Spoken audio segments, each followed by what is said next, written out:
Chicago, 1887. The brass nameplate on the mahogany door read Theodore Blackwood, President, in letters that seemed to gleam with their own authority. Beyond that door lay an empire built on steel rails and broken promises where fortunes were. Made with the stroke of a pen and lives altered with the casual indifference of a man moving pieces on a chessboard. Before we jump back in, tell us where you're tuning in from. And if this story touches you, make sure you're subscribed because tomorrow I've saved something extra special for you. The office itself was a monument to conquest. Floor-to-ceiling. Windows overlooked the sprawling rail yards where dozens of locomotives sat like sleeping giants, their smokestacks piercing the gray October sky. Maps covered every available wall space, not just of Illinois, but of territories stretching west to California, each marked with red ink that traced the arteries of commerce Theodore had carved across a continent. Railroad bonds and stock certificates lay scattered across his desk like playing cards in a high-stakes game where he always held the winning hand. Theodore Blackwood was 63 years old, with silver hair swept back from a forehead that bore the deep lines of a man who had never learned to smile without calculating profit. His hands, pale and soft despite decades of industry, bore a single gold ring, not a wedding band, for his wife had died bearing their only son, but a signet ring bearing the Blackwood family crest. A wolf's head, teeth bared, above two crossed. Hammers. Fitting, some whispered, for a man who devoured smaller companies the way wolves consumed wounded deer. He stood now with his back to the room, hands clasped behind him, watching a freight train lumber past the window. Each car represented thousands of dollars in revenue, each mile of track a step toward the monopoly he'd been building since before the war. The Illinois Central, the Chicago and Northwestern, the Rock Island Line piece by piece, he'd either bought them, merged with them, or crushed them into bankruptcy. The railroad business was not for the weak-hearted, and Theodore Blackwood's heart had been forged from the same iron that built his trains. Behind him, the office door opened without a knock. Only one person in Chicago dared enter Theodore's sanctuary without permission, and the measured footsteps announced his arrival before he spoke. "The Patterson acquisition is complete," said William Ashford, Theodore's closest advisor and the only man alive who remembered when Theodore had been merely wealthy instead of obscenely powerful. William was thin where Theodore was broad, cautious, where Theodore was ruthless, but their partnership had lasted 30 years because each understood the other's value. They signed this morning. "We now control 70% of the grain transport between Chicago and St. Louis." Theodore didn't turn around. "And the son?" William's pause was almost imperceptible, but Theodore caught it. After 3 decades of partnership, such silences spoke volumes. "Daniel arrived last night from Boston. He's disagreeable about the summons." Now Theodore did turn, and William saw something flicker across his employer's features, not anger, exactly, but the cold satisfaction of a man who had anticipated resistance and prepared accordingly. Daniel Blackwood was 28 years old and everything his father had tried not to create. Where Theodore was calculating, Daniel was impulsive. Where Theodore saw business opportunities, Daniel saw human costs. And where Theodore demanded absolute loyalty, Daniel offered principled defiance. It had been this way since Daniel was old enough to understand that the family fortune was built on more than just hard work and innovation. The conflict had reached its breaking point 6 months earlier when Daniel had discovered that Theodore was deliberately shipping contaminated grain to undercut a competitor's contracts.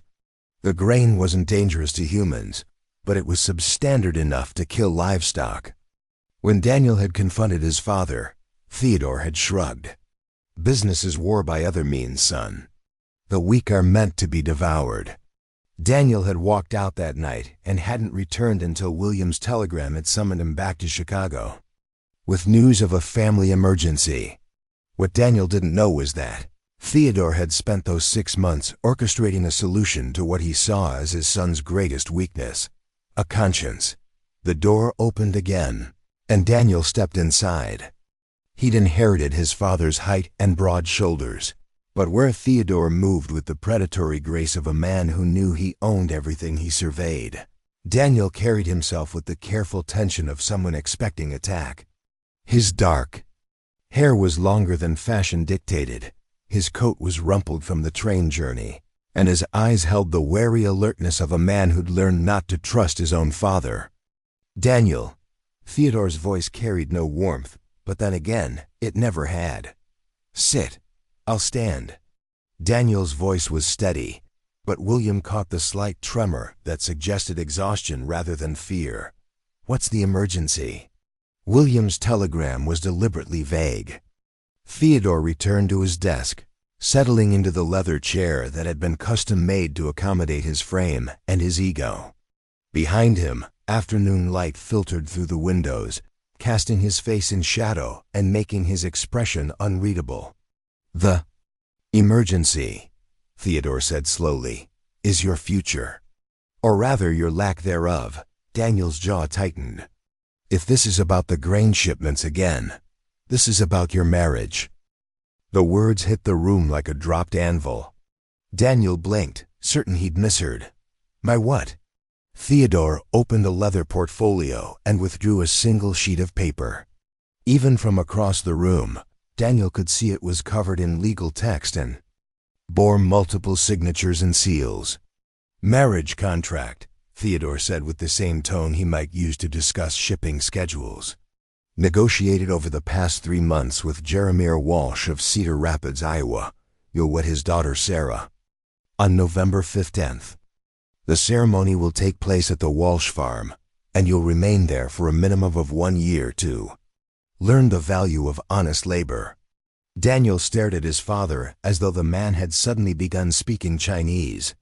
"You've arranged my marriage to a farmer's daughter in Iowa, I have.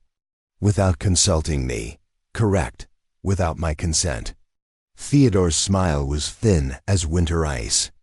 "Your consent was forfeited when you chose to publicly embarrass this family with your ridiculous moral posturing. The grain contracts you sabotaged cost us $700,000, Daniel. This marriage will recoup that loss and teach you lessons I've clearly failed to impart." Daniel stepped forward, his hands clenched at his sides. "You can't force me to marry someone I've never met." "I can't force you to do anything," Theodore agreed. "But I can certainly make the alternatives unpalatable." He opened another folder and withdrew a second document. This one Daniel recognized. Immediately, the trust fund that had been established in his name when he turned 18, worth nearly $2 million and set to mature on his 30th birthday. "Sign the marriage contract," Theodore continued. "Honor the 1-year commitment. And the trust remains intact. Refuse." He let the silence stretch. "And I'll have you declared mentally incompetent. William has already prepared the paperwork. 3 doctors have agreed to testify that your recent behavior demonstrates an inability to manage financial affairs. The trust will be dissolved, and you'll be cut off from all family assets." William shifted uncomfortably in his chair, but said nothing. Daniel turned to him, searching for some sign of support or sympathy, but found only the careful neutrality of a man who'd chosen his side long ago. "You'd destroy your own son over a business deal?" Theodore's expression didn't change. "I'd save my son from his own stupidity."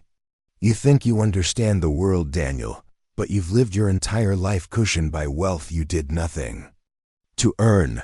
You have no appreciation for sacrifice, no understanding of what it takes to build something lasting. Perhaps a year of actual work will provide the education I've been unable to give you." Daniel laughed, but there was no humor in it. "And what about this farmer's daughter? What does she get out of this arrangement? Or is she just another commodity you've purchased?" For the first time, something flickered across Theodore's features. Not guilt, exactly, but perhaps the shadow of an uncomfortable thought. Jeremiah Walsh is facing foreclosure, Theodore said quietly. His farm has been in his family for 3 generations, but last year's drought followed by early frost destroyed most of his crops. He owes $8,000 to the Farmers Bank of Cedar Rapids, money he doesn't have. Our marriage agreement includes a dowry sufficient to clear his debts and provide operating capital for next year's planting. So you're buying his daughter. I'm solving multiple problems with a single solution. Theodore's voice carried the patient tone of a teacher explaining simple arithmetic to a slow student.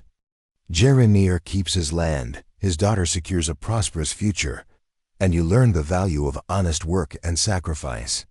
Everyone benefits. Except the daughter, who gets stuck with a husband she doesn't want. Theodore shrugged. Marriage is a practical arrangement, not a romantic fantasy. Your mother and I were introduced by our families, wed 6 months later, and built a successful partnership that lasted until her death. Love, if it comes at all, follows commitment, not the reverse. Daniel moved to the window, staring out at the rail yards where men in rough clothing loaded freight cars under the gathering dusk. These were the workers whose safety Theodore routinely compromised to save money on equipment, whose wages he cut whenever profit margins demanded it.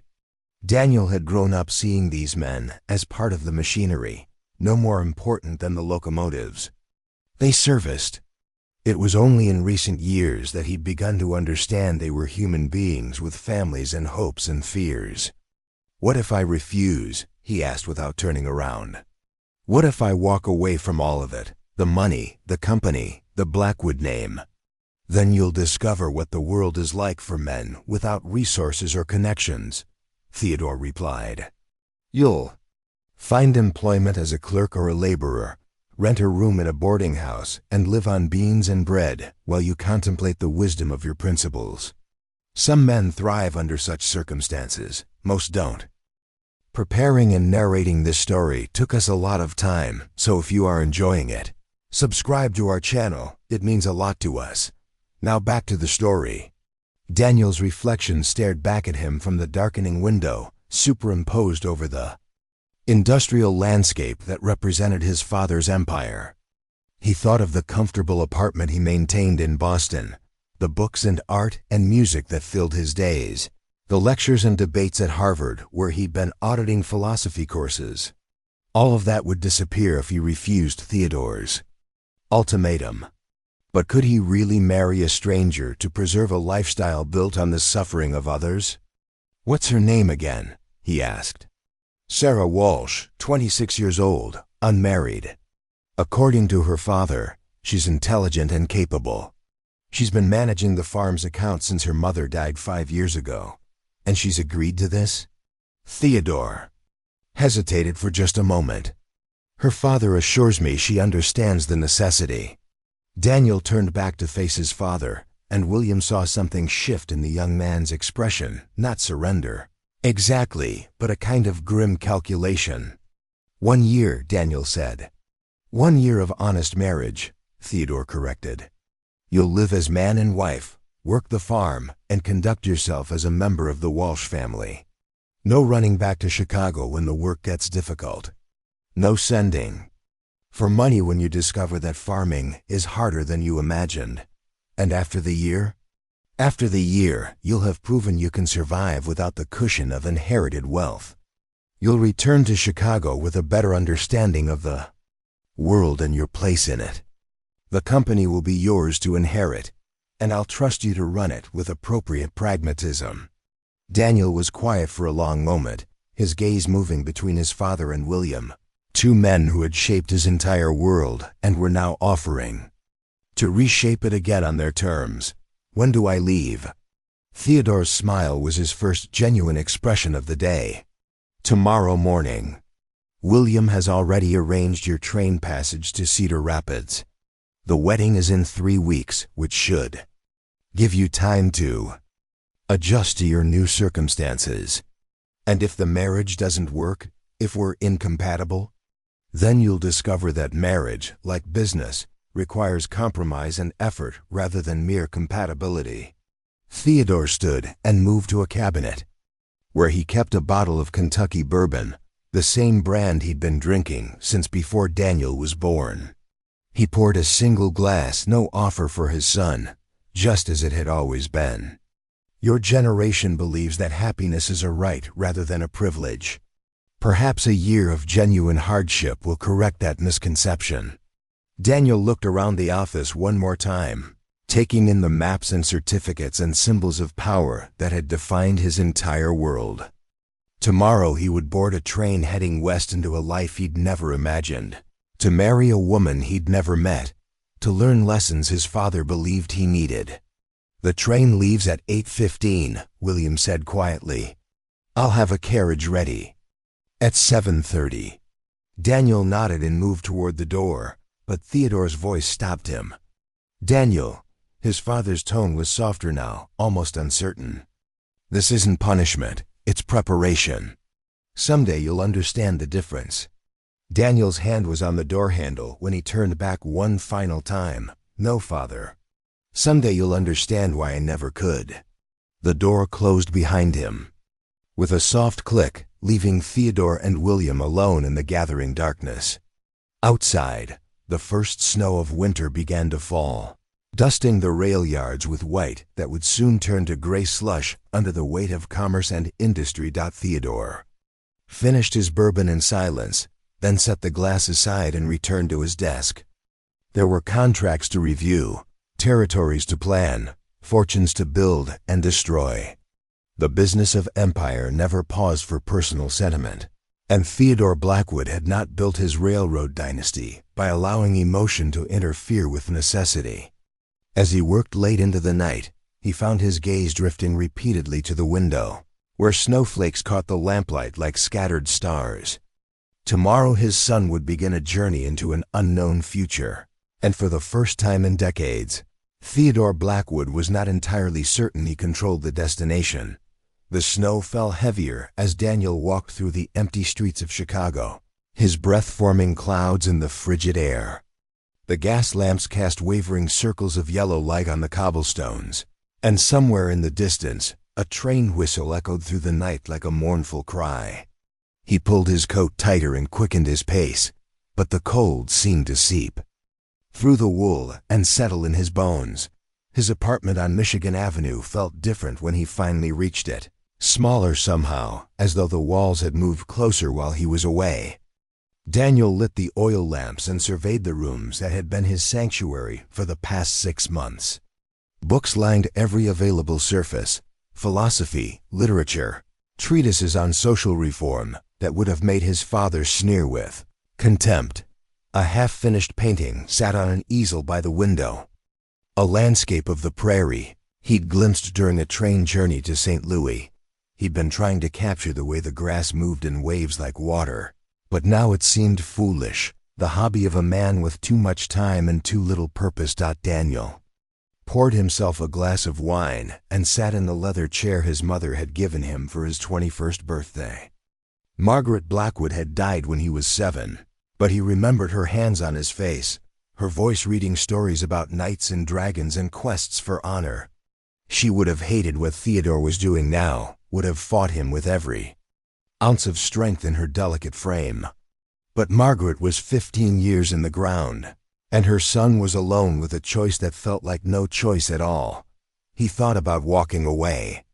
Theodore's threats weren't idle. The old man had the connections and the ruthlessness to carry them out. But Daniel had managed to save some money from his allowance over the years, enough to sustain himself for a few months while he found work. He could teach, perhaps, or write for one of the reform newspapers that were springing up across the country. The idea held a certain romantic appeal.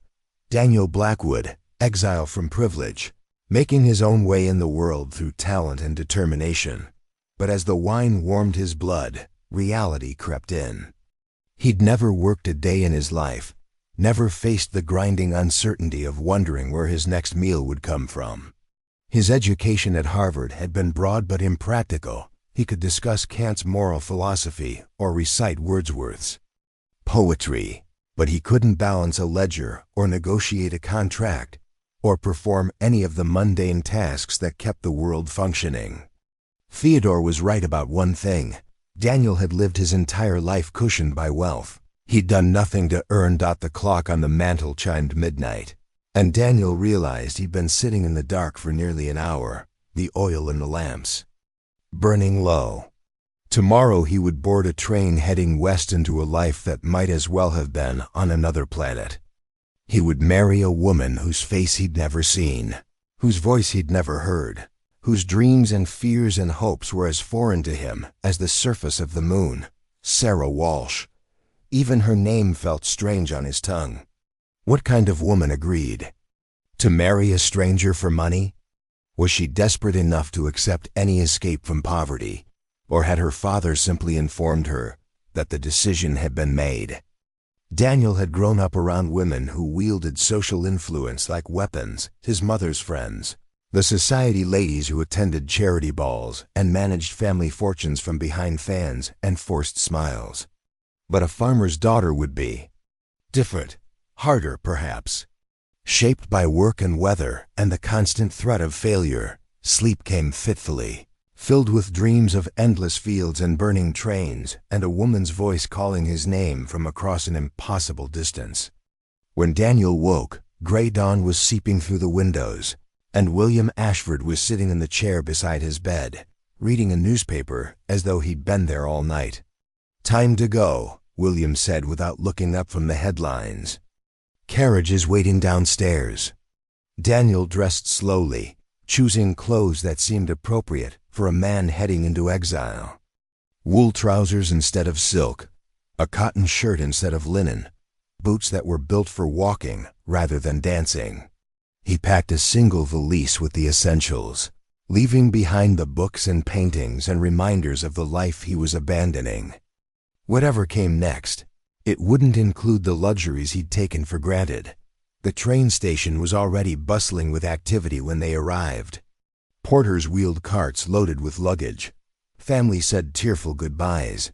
Businessmen hurried toward first-class cars with leather satchels clutched under their arms. Daniel had traveled by train dozens of times, but always in private cars with velvet seats and crystal decanters. Now William led him to a standard passenger car where he would sit on hard benches alongside farmers and merchants and traveling salesmen. "Your ticket," William said, pressing an envelope into Daniel's hand. "And this," a second envelope, heavier than the first. "Money for immediate expenses. Your father was specific about the amount. Enough to keep you comfortable during the transition, but not enough to change your circumstances." Daniel looked at his father's advisor, the man who had helped orchestrate this elaborate punishment. "Do you think he's right about what I need to learn?" William was quiet for a long moment, his gaze fixed on the locomotive that would carry Daniel away from everything he'd ever known. "I think your father loves you more than he knows how to show," he said finally. "And I think he's terrified that you'll make the same mistakes he did, just in the opposite direction." "What mistakes?" "He built an empire, but he never learned to live in it. Every day is a battle to acquire more, control more, win more. It's exhausting, and it's lonely, and it's the only life he knows how to live." William turned to face Daniel, and for the first time, his careful professional mask slipped slightly. "Maybe a year away from all this will teach you something he never learned. Maybe it will teach you both something." The conductor called for boarding, and Daniel found himself swept along with the crowd of passengers. He located his seat, a hard bench beside a window that needed cleaning, and settled in for the journey west. As the train pulled away from the station, he caught a glimpse of William standing on the platform, watching the cars disappear into the maze of Chicago's rail yards. The landscape changed gradually as they traveled through Illinois and into Iowa. The industrial smoke of Chicago gave way to farmland that stretched to the horizon in every direction. Daniel had seen such views from the windows of private cars, but somehow they looked different, now more immediate, more real. These weren't abstract symbols of agricultural productivity. They were the places where actual people lived and worked and struggled to survive. His fellow passengers were a mix of farmers, merchants, and traveling salesmen who spoke in accents Daniel had never heard outside of servants' quarters. They discussed crop prices and weather patterns, and the challenges of getting produce to market before it spoiled. One elderly farmer spent an hour explaining the intricacies of soil composition to anyone who would listen, his weathered hands sketching invisible furrows in the air as he spoke. "First time heading into farm country?"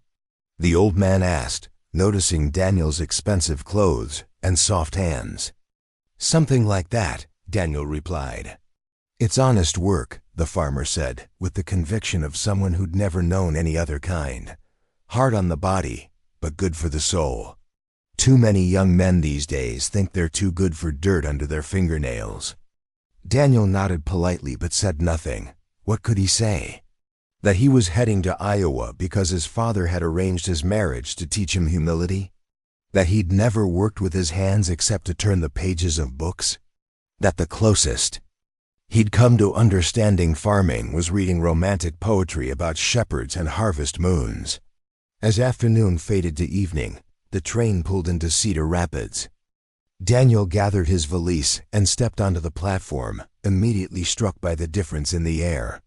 Gone was the industrial haze of Chicago, replaced by something cleaner, but somehow more austere. The station was smaller than he'd expected. Little more than a wooden building with a sign that needed repainting. A man was waiting beside a wagon at the edge of the platform. He was tall and gaunt, with prematurely gray hair and hands that spoke of decades of physical labor. His clothes were clean but patched in several places, and his boots showed the kind of wear that came from walking through mud and manure on a daily basis. "You'd be Daniel Blackwood," the man said. It wasn't a question. "I am, Jeremiah Walsh." No offer of a handshake, just a nod toward the wagon. "Throw your bag in the back. We've got an hour's ride ahead of us." The wagon was functional rather than comfortable, built for hauling supplies rather than passengers. Daniel climbed onto the wooden seat beside Jeremiah and tried to find a position that didn't guarantee bruises by journey's end. The farmer clicked his tongue at the horses, and they began the slow journey out of town and into the surrounding farmland. For the first few miles, neither man spoke. Daniel studied the landscape, noting how different it looked from ground level compared to the view from a train window. The fields were brown and stubbled now, the corn harvested and the stalks cut down to ankle height. In the distance, farmhouses sat like islands in the sea of cropland, each one surrounded by the barns and outbuildings necessary for agricultural life. "Your father's money came just in time," Jeremiah said finally, his voice carrying no gratitude, just simple acknowledgement of fact. Bank was set to foreclose next month. 3 generations of Walshes would have lost everything. Daniel didn't know how to respond to that. Should he apologize for his father's methods? Express sympathy for Jeremiah's situation? Explain that he'd had no part in the arrangement? "I'm sorry about your circumstances," he said finally. Jeremiah glanced at him sideways. "Sorry, don't plant crops or pay debts. Your father's money does both." A pause. "I don't like it, but I'm not fool enough to refuse it. And your daughter? How does she feel about the arrangement?" The question hung in the air for a long moment before Jeremiah answered. "Sarah understands necessity better than most. She's been keeping this farm running since her mother died, managing the books, making the hard decisions. She knows what it means to face losing everything." "That's not an answer to my question." Jeremiah pulled the wagon to a stop and turned to face Daniel fully. His eyes were the color of winter sky, hard and unforgiving. "My daughter is 26 years old and unmarried because she's been too busy saving this farm to worry about finding a husband. She's smarter than half the men in this county and tougher than the other half. She could have her pick of the local boys, but she chose responsibility over romance." He paused, letting that sink in. Now she's making another practical choice. The question isn't how she feels about it. The question is whether you're man enough to deserve it." The words stung because they carried truth. Daniel had never been tested the way Sarah Walsh apparently had. He'd never faced genuine hardship, or been forced to choose between his own desires and his family's survival. Whatever strength he possessed was theoretical, untested by real adversity. They rode the rest of the way in silence, the wagon wheels creaking against the packed dirt road. As they crested a small hill, Daniel got his first view of the Walsh farm. It was smaller than he'd expected, but well-maintained despite obvious signs of financial strain. The farmhouse was 2 stories, white-clapboard with green shutters that had seen better days. A large barn dominated the yard, along with a chicken coop, a pig pen, and several smaller outbuildings whose purposes Daniel couldn't identify. Smoke rose from the farmhouse chimney, and lamplight glowed in the windows. As the wagon approached, a woman emerged from the house and stood on the front porch, her arms crossed as she watched their arrival. Even from a distance, Daniel could see that she was tall and slender, with dark hair pulled back in a practical style that suggested function over fashion. Jeremiah brought the wagon to a stop beside the house, and Daniel climbed down, his legs stiff from the uncomfortable ride.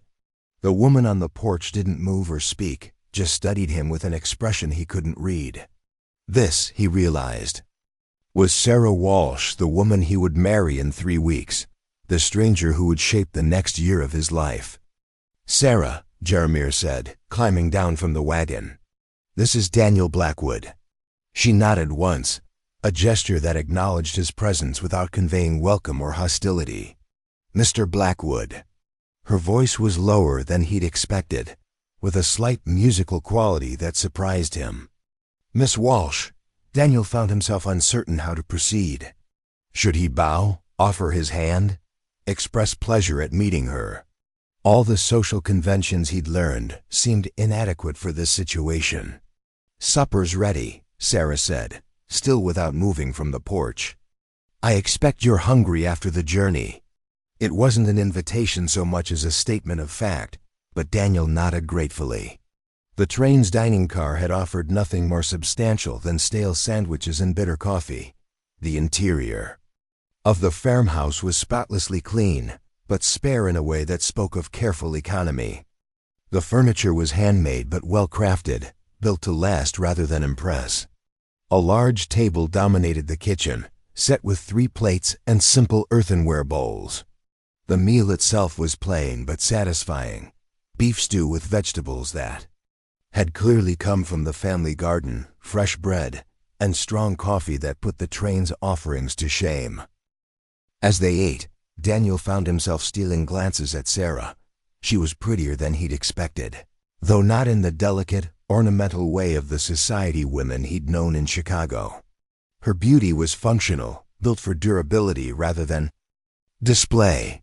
Her hands, like her father's, showed the evidence of physical labor, but they moved with sure grace as she served the meal and cleared the dishes. "I've prepared the spare room for you," she said as they finished eating. "It's small, but it should serve until ... She paused, and for the first time, Daniel caught a glimpse of uncertainty in her manner. "Until we marry." The word hung in the air between them, heavy with implications neither of them was ready to discuss. Daniel nodded his thanks and followed Jeremiah upstairs to a narrow room under the eaves. It contained a single bed, a washstand, and a small window that looked out over the farmyard. Compared to his apartment in Chicago, it was impossibly primitive. Compared to what he'd expected, it was adequate. "We start at dawn," Jeremiah said from the doorway. "There's work to be done before winter sets in hard." After his future father-in-law had gone, Daniel sat on the edge of the narrow bed and looked around his new quarters. Through the thin walls, he could hear the murmur of voices from downstairs, Sarah and Jeremiah discussing something in tones too low for him to make out the words. Probably discussing him, he realized. The stranger who had arrived to disrupt their lives, the solution to their financial problems, who came with his own set of complications. Daniel undressed and lay down on the unfamiliar mattress, listening to the sounds of a farmhouse settling for the night.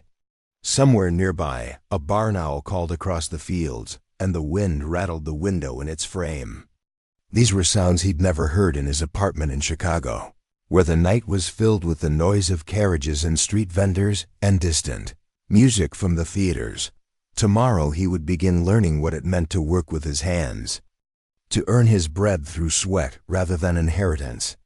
In 3 weeks, he would marry a woman he barely knew, committing himself to a year of marriage to a stranger in a world he didn't understand. The future stretched ahead of him like an unmapped territory, full of challenges he wasn't sure he was equipped to meet. But as Daniel finally drifted off to sleep, he found himself thinking not about the difficulties ahead, but about the quiet strength he'd sensed in Sarah Walsh. Whatever else this year might bring, he was beginning to understand that he would be learning from someone who had already mastered lessons he was only beginning to comprehend. Dawn came early and harsh, announced by a rooster that seemed determined to wake the entire county. Daniel groaned and pulled the thin blanket over his head, but the damage was done. Through the small window, he could see the first pale light of morning touching the fields, and somewhere below, he heard the sound of boots on wooden floors and the clink of dishes being prepared. He dressed quickly in the cold air, his breath visible in small puffs as he pulled on the practical clothes he'd brought from Chicago. The mirror above the washstand showed him a face that looked softer than he'd ever noticed before, too pale, too smooth, marked by comfort rather than hardship. In 3 weeks, he would stand before a preacher and promise to love and honor a woman he'd exchanged perhaps 20 words with. The absurdity of it would have been laughable if it weren't so terrifying. Downstairs, Sarah was already moving efficiently around the kitchen, her movements precise and economical. She wore a simple brown dress with an apron tied around her waist, and her dark hair was braided and pinned in a style that would stay out of her way during work. She glanced up when Daniel appeared, but didn't pause in her tasks. "Coffee's on the stove," she said, nodding toward a large pot that was sending steam into the chilly air. "Father's already in the barn. He expects you there as soon as you've eaten." Daniel poured himself a cup of coffee and discovered it was strong enough to dissolve iron. Sarah set a plate before him, eggs, thick slices of bacon, and biscuits that were still warm from the oven. The meal was simple but generous, clearly prepared by someone who understood that physical labor required substantial fuel. "Thank you," he said, and meant it. The food was better than anything he'd eaten on the train, cooked with the kind of skill that came from years of practice. Sarah nodded acknowledgement, but didn't sit down herself. Instead, she began preparing what looked like another meal, wrapping portions of bread and meat in clean cloth. "For the noon break," she explained without being asked. "You'll be working through the morning, and Father doesn't believe in stopping for elaborate meals during harvest season." "Harvest season?" "I thought that was over." For the first time, Sarah's expression showed something that might have been amusement. "Harvesting crops is only part of farming, Mr. Blackwood. There's winter preparation, equipment maintenance, fence repair, and a dozen other tasks that need doing before the ground freezes. A farm doesn't stop working just because the corn is in." Daniel felt heat creep up his neck. Of course there was more to farming than simply gathering crops once a year. He'd revealed his ignorance with a single question, and Sarah had corrected him with the patience one might show to a child. "I have a lot to learn," he admitted. "Yes," Sarah said simply. "You do." The barn was larger than it had appeared from the outside, with high rafters that disappeared into shadow above. The air was thick with the scent of hay and animals and something else Daniel couldn't identify. Leather, maybe, or the oil used to maintain tools. Jeremiah was mucking out stalls with the methodical efficiency of someone who'd performed the same task thousands of times before.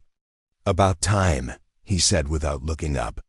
"Grab that shovel and start on the stall next to mine. Muck goes in the cart. Fresh straw comes from the pile by the door. Try not to step in anything you can't scrape off your boots. Daniel had never held a shovel in his life, but the principle seemed straightforward enough. He soon discovered, however, that there was a significant difference between understanding a task and actually performing it. The shovel was heavier than expected, the muck was resistant to removal, and the smell was unlike anything he'd encountered in his sheltered urban existence. Within 10 minutes, his back was aching. Within 20, his hands were beginning to blister. Within 30, he was sweating despite the cool morning air and wondering how Jeremiah made it look so effortless. "You're fighting the tool," Jeremiah observed, pausing in his own work to watch Daniel's struggles. "Let the shovel do the work. Short strokes, use your legs, not your back. And for God's sake, breathe through your mouth until you get used to the smell." Daniel adjusted his technique and found that Jeremiah was right. The work became marginally easier when he stopped trying to muscle through it. But marginally easier was still brutally difficult for someone whose most strenuous daily activity had been walking upstairs out after the stalls were clean. Jeremiah led him to a section of fence that had been damaged during a recent storm. Several posts were loose, and the wire was sagging badly enough that livestock could easily escape. "Farming isn't just about growing things," Jeremiah explained as he demonstrated how to reset a fence post. "It's about maintaining what you've built, protecting what you've invested in, and preparing for problems before they happen. A good farmer thinks 3 seasons ahead." Daniel watched carefully as Jeremiah used a post-hole digger to deepen the foundation, then positioned a new post and began packing dirt around its base. When it was his turn to try, Daniel discovered that even the simple act of digging a hole required techniques he'd never imagined. The ground was harder than it looked, roots interfered with clean digging, and maintaining a straight line required constant attention. "Too shallow," Jeremiah said after Daniel had struggled with the post hole. "Digger for several minutes. A fence post needs to go down at least 2 feet, deeper if the ground is soft. If you don't set it right the first time, you'll be back here fixing it again next month." By the time they broke for the noon meal, Daniel's clothes were soaked with sweat and stained with dirt. His hands were raw despite his gloves, and muscles he'd never known he possessed were screaming in protest. Sarah had spread their food on a blanket under a large oak tree near the farmhouse, and Daniel collapsed onto the ground with a gratitude that was almost religious. "How are you finding farm work?" Sarah asked as she unwrapped the sandwiches she'd prepared. Daniel considered lying, but his obvious exhaustion would have made it pointless. "It's harder than I expected," he admitted. "Most things worth doing are," Sarah replied. She studied his face, noting the fatigue and the way he favored his blistered hands. "You're not what I expected either. What did you expect?" Sarah was quiet for a moment, chewing thoughtfully on her sandwich. "Father said your family was wealthy. I expected someone who would complain about the work, demand special treatment, maybe try to buy his way out of difficulties with money." She paused. "You haven't done any of those things." "The day is young," Daniel said, attempting humor. "Perhaps." Sarah's expression remained serious. "But you haven't quit either. That counts for something." The afternoon brought new challenges.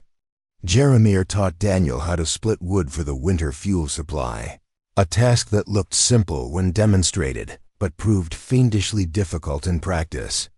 The axe was heavier than Daniel had anticipated, and striking the wood at precisely the right angle with exactly the right force required a coordination he didn't possess. "It's about reading the wood," Jeremiah explained after Daniel had managed to bury the axe head so deeply in a log that it took both of them to extract it. "See how the grain runs? You want to follow the natural lines, let the wood split itself. Fighting against the grain just wastes energy." Daniel tried again this time, paying attention to the patterns in the wood. The result was better, though far from perfect. The log split, but not cleanly, and the effort left him gasping. "Better," Jeremiah said. "Keep practicing." As the sun began to sink toward the horizon, they moved on to equipment maintenance. The farm's plow needed sharpening, and several of the smaller tools required repairs that had been postponed during the busy harvest season.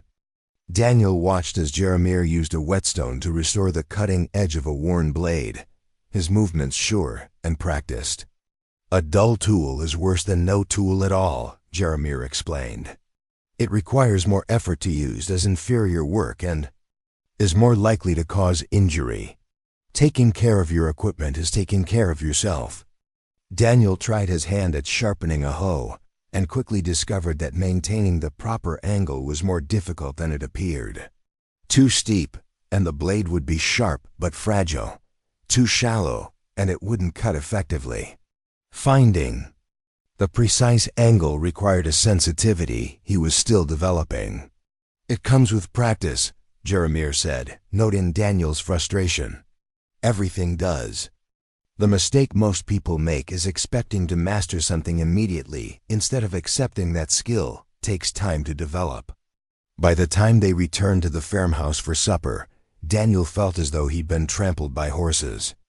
Every muscle in his body ached, his hands were a collection of blisters and scrapes, and his clothes were stained with sweat, dirt, and wood chips. He washed as best he could at the pump behind the house, the cold water shocking against his overheated skin. Sarah had prepared another substantial meal: roast chicken with vegetables from the family garden, fresh bread, and a pie made with apples from their own orchard. Daniel ate with the desperate hunger of someone who had burned more calories than he'd consumed in months, barely pausing to taste the food despite its obvious quality. "You worked hard today," Sarah observed as she cleared the dishes. "I tried, Tio," Daniel replied, "though I suspect your definition of hard work and mine might be different." "They probably are," Sarah agreed, "but that will change." After supper, Jeremiah retired to the front porch with his pipe and a week-old newspaper, leaving Daniel and Sarah alone in the kitchen. She moved efficiently through the evening tasks, washing dishes, banking the fire, preparing things for the next day's meals. Daniel wanted to help but wasn't sure what he could do that wouldn't simply create more work for her.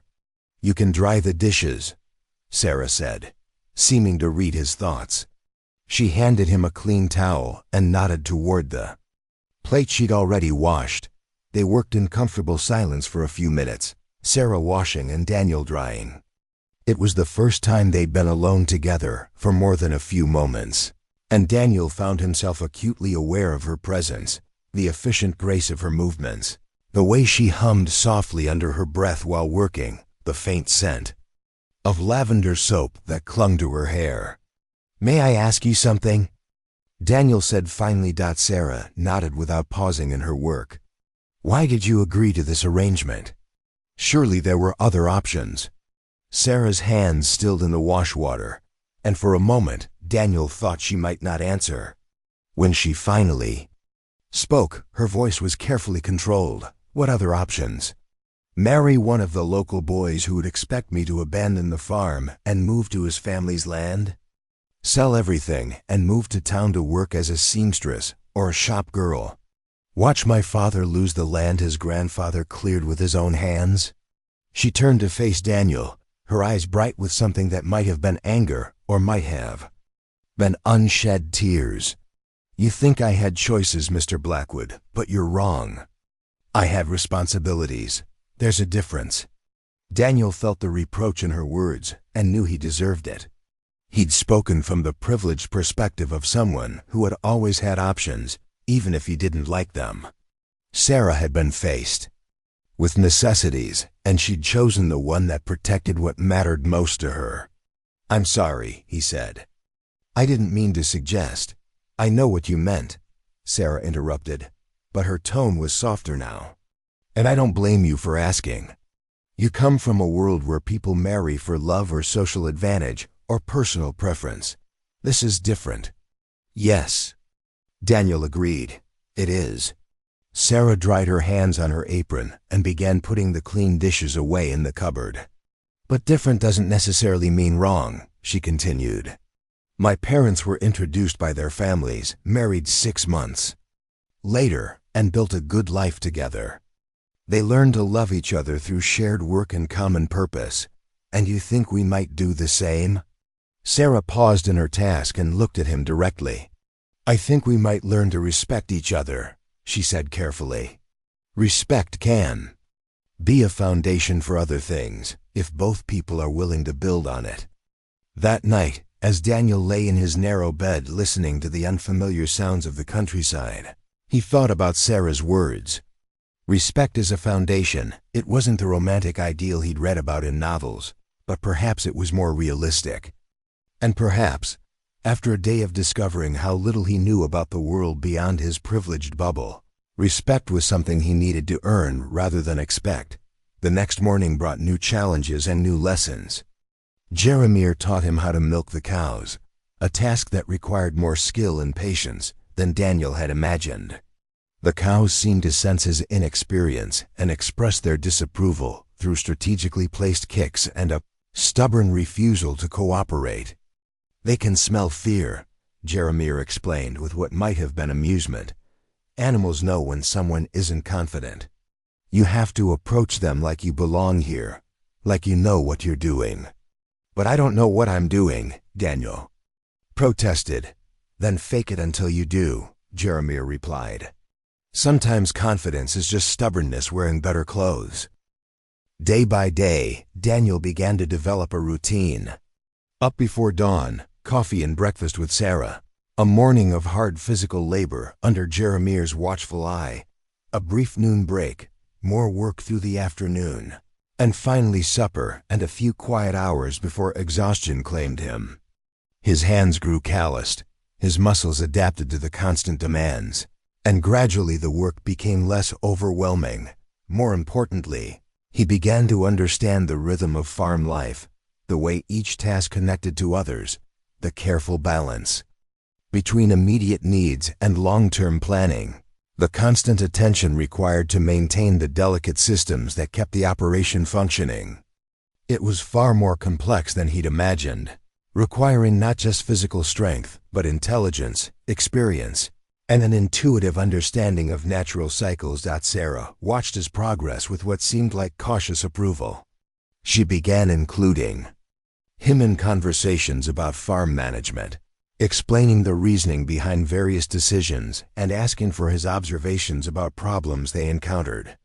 Daniel found himself looking forward to these discussions, discovering that his outsider's perspective sometimes revealed solutions that familiarity had obscured. You're learning to see, Sarah told him one evening as they watched the sunset paint the fields in shades of gold and amber. Most city people look at farmland and see empty space. You're starting to see the systems. Daniel nodded, understanding what she meant. The land wasn't empty at all. It was densely packed with interconnected elements that had to be carefully managed and maintained. Every field, every fence, every building served multiple purposes and affected everything else. I'm beginning to understand why you fought so hard to keep it, he said. Sarah smiled, and Daniel realized it was the first completely unguarded expression he'd seen from her. It's not just land, she said simply. It's home. As the days passed and their wedding date approached, Daniel found himself thinking less about the life he'd left behind and more about the life he was building. It wasn't the future he'd planned, but it was becoming something he could imagine embracing. And Sarah, practical, capable, fiercely determined Sarah, was becoming less of a stranger and more of a partner in an enterprise that was beginning to feel like his own.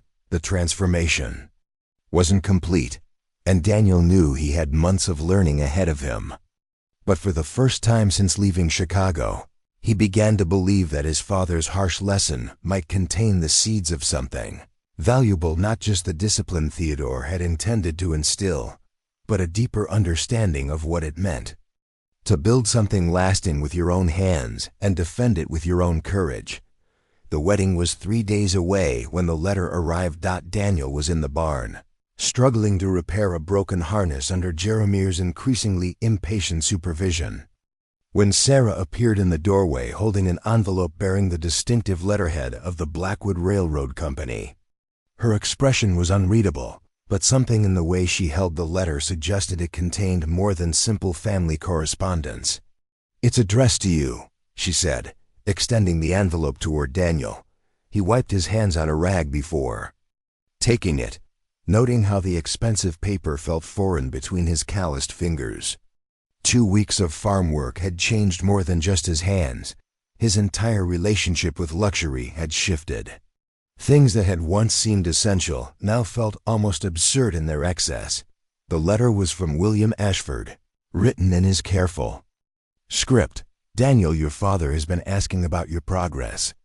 I have told him you are adapting well to your new circumstances, though I confess I have no actual information to share. A brief response confirming your welfare would be appreciated, as would any observations about your educational experience. The company continues to operate smoothly in your absence. Several of your Harvard acquaintances have inquired about your whereabouts. I have been deliberately vague in my responses. W.A. Daniel folded the letter and slipped it into his shirt pocket, aware that both Sarah and Jeremiah were watching him with expressions of carefully controlled curiosity. "News from Chicago?" Jeremiah asked. "My father's advisor. He wants to know how I'm adjusting." "And how are you adjusting?" Sarah asked, and Daniel caught something in her voice. Not concern, exactly, but perhaps a recognition that the world he'd left behind hadn't simply disappeared. Daniel looked around the barn, taking in the tools he was learning to use, the animals he was beginning to understand, the 100 small details that had become familiar over the past 2 weeks. "I'm learning," he said finally. "Whether that's the same thing as adjusting, I'm not sure yet." That evening, Daniel sat at the kitchen table with pen and paper, trying to compose a response to William. How could he explain the transformation he felt taking place within him? How could he describe the satisfaction he'd discovered in completing physical tasks, the way his body was adapting to demanding work, the unexpected pleasure he found in Sarah's approval when he mastered a new skill? "William, I am well and learning more than I expected. The work is difficult, but not without reward. I am beginning to understand why Father thought this experience might be valuable, though perhaps not in the way he intended. Please tell him I am fulfilling my obligations and discovering capabilities I didn't know I possessed. Give my regards to the staff." DB. He sealed the letter and set it aside to be posted the next time one of them went to town. Through the thin walls, he could hear Sarah and Jeremiah discussing final preparations for the wedding ceremony. The conversation was practical rather than celebratory arrangements for the minister, plans for a small gathering of neighbors, decisions about the meal that would follow the service. Daniel found himself thinking about Clara Kingsley, the woman he'd been expected to marry in Chicago. Clara was beautiful, cultured, and possessed of all the social graces that would have made her an ideal railroad baron's wife. But she was also calculating, ambitious in the way that society women learn to be when their own futures depended on advantageous marriages. Their engagement had been a business arrangement disguised as romance, and when Daniel had broken it off, Clara had shown more irritation at the inconvenience than genuine heartbreak. Sarah was different in every conceivable way. She was beautiful in a practical sense, strong rather than delicate, capable rather than ornamental. Her intelligence was applied to immediate problems rather than social maneuvering, and her strength came from necessity rather than choice. In 2 weeks, Daniel had seen her demonstrate more genuine capability than Clara had shown in 6 months of courtship. The realization surprised him. He was actually looking forward to marrying Sarah Walsh, not because he loved her, which would have been absurd after such brief acquaintance, but because he respected her and was curious about what they might build together. The next morning brought unexpected visitors. Daniel was replacing rotten boards on the chicken coop when he heard the sound of multiple horses approaching the farmhouse. He looked up to see a small procession of riders coming up the dirt road, 5 men on horseback, all wearing the kind of clothes that suggested they were accustomed to respect and attention. Jeremiah emerged from the barn, his expression immediately wary. Sarah appeared on the porch, drying her hands on her apron, her face set in the careful neutrality she wore when confronting potential trouble. The lead rider was a heavy-set man with an expensive coat and boots that had never touched a plow furrow.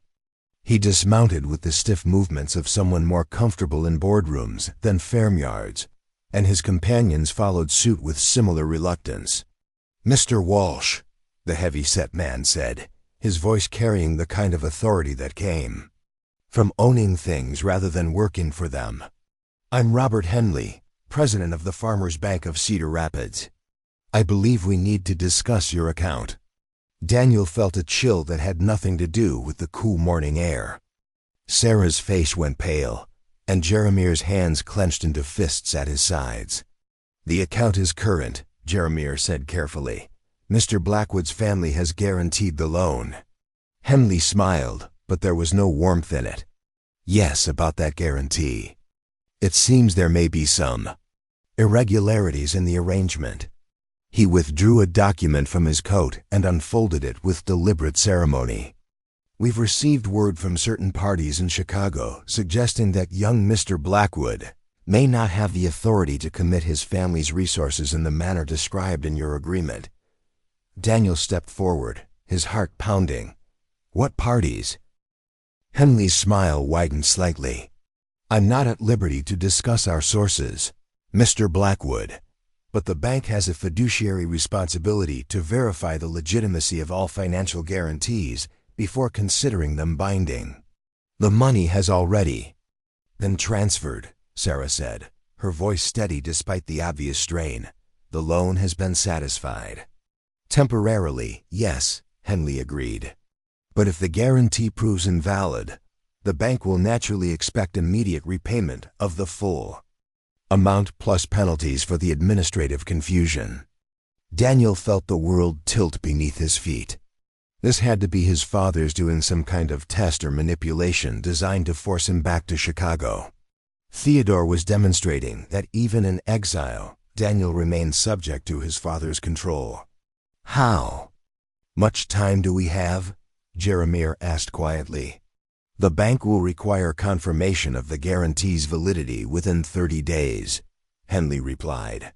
"If such confirmation is not forthcoming, the loan will be considered in default and foreclosure. Proceedings will begin immediately." After the bankers had ridden away, leaving a cloud of dust and unspoken threats behind them, the three of them stood in the farmyard in stunned silence. Daniel felt the weight of responsibility settling on his shoulders like a physical burden. These people had trusted him, or rather, had trusted his father's money, and now that trust was being used as a weapon against them. "This is about you," Sarah said finally, her voice carefully controlled. "Your father is testing you, isn't he?" Daniel nodded miserably. "I think so. He wants to see if I'll come running back to Chicago to fix the problem." "And will you?" Jeremiah asked. Daniel looked at the farm around him, the fields he'd been learning to tend, the buildings he'd been helping to maintain, the life he'd been building with his own hands. Then he looked at Sarah, standing straight and proud despite the catastrophe that had just descended on her family. "No," he said firmly, "there has to be another way." That evening, they gathered around the kitchen table with the farm's financial records spread before them. Sarah had maintained meticulous books, and every expense and income was recorded in her careful handwriting. The numbers told a story of careful management and gradual improvement, but also of razor-thin margins and constant vulnerability to forces beyond their control. "If we could get a good price for the spring corn crop, we might be able to pay off a significant portion of the loan," Sarah said, pointing to her projections. "But that assumes perfect weather, no pest problems, and commodity prices that stay stable." "Too many variables," Jeremiah said grimly. "And even if everything went perfectly, we'd still be short by several $1,000s. Daniel studied the figures, his mind working through possibilities. His Harvard education hadn't included practical courses in agricultural economics, but he was beginning to understand the brutal mathematics of farming, the way weather, markets, and timing could transform careful plans into disasters. What if we diversified? He suggested. Planted something with a higher profit margin than corn? Sarah shook her head. Higher profit margins usually mean higher risk. And we don't have the luxury of experimenting with crops we don't understand. They worked late into the night, exploring every possible solution, but each option seemed to require resources they didn't have or risks they couldn't afford. Finally, Jeremiah pushed back from the table with a sigh of defeat. Maybe it's time to accept reality, he said quietly. 3 generations is a good run. Most farms don't last that long. No, Sarah said fiercely. I won't give up. There has to be something we haven't thought of. Daniel watched her face in the lamplight, noting the stubborn determination that had carried her through 5 years of managing the farm alone. She wasn't ready to surrender, and her refusal to accept defeat sparked something similar in his own chest. What if I went back to Chicago? He said slowly. Not to beg my father for help, but to find other sources of funding. There are banks there, investors who might be interested in agricultural opportunities. You don't know anything about finance, Jeremiah pointed out. I know more than I did about farming 2 weeks ago, Daniel replied. And I've been watching my father conduct business my entire life. Maybe some of it rubbed off. Sarah studied his face carefully. You'd really do that? Risk your relationship with your father to help us? My relationship with my father is already complicated, Daniel sighed. And besides, this isn't just about helping you anymore. This is my farm too, isn't it?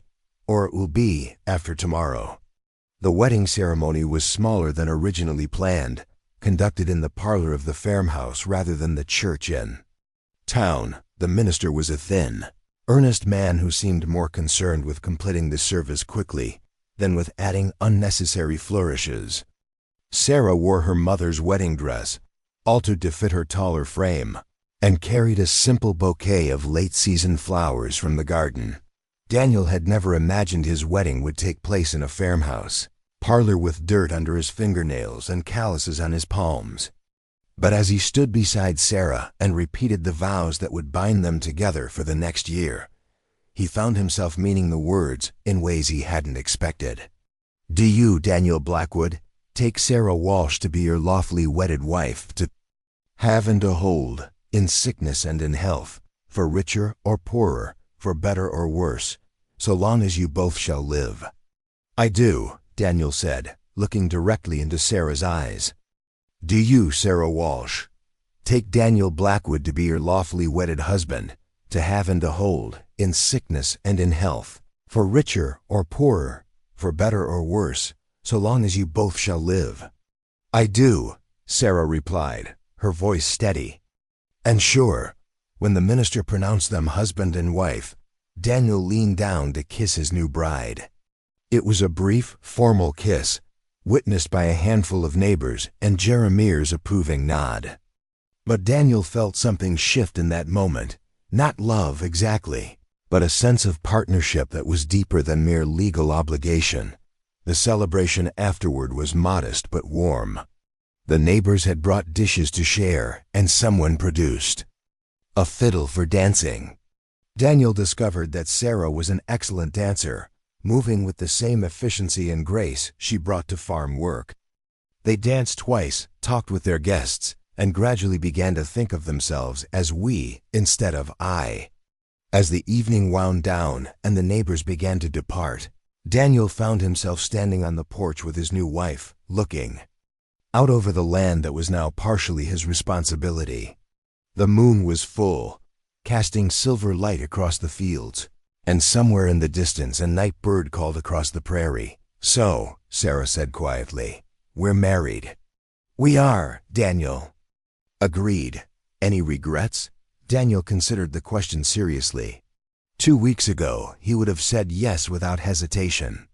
Tonight, with calloused hands and aching muscles, and a growing understanding of what it meant to build something with your own effort, he found his answer was different.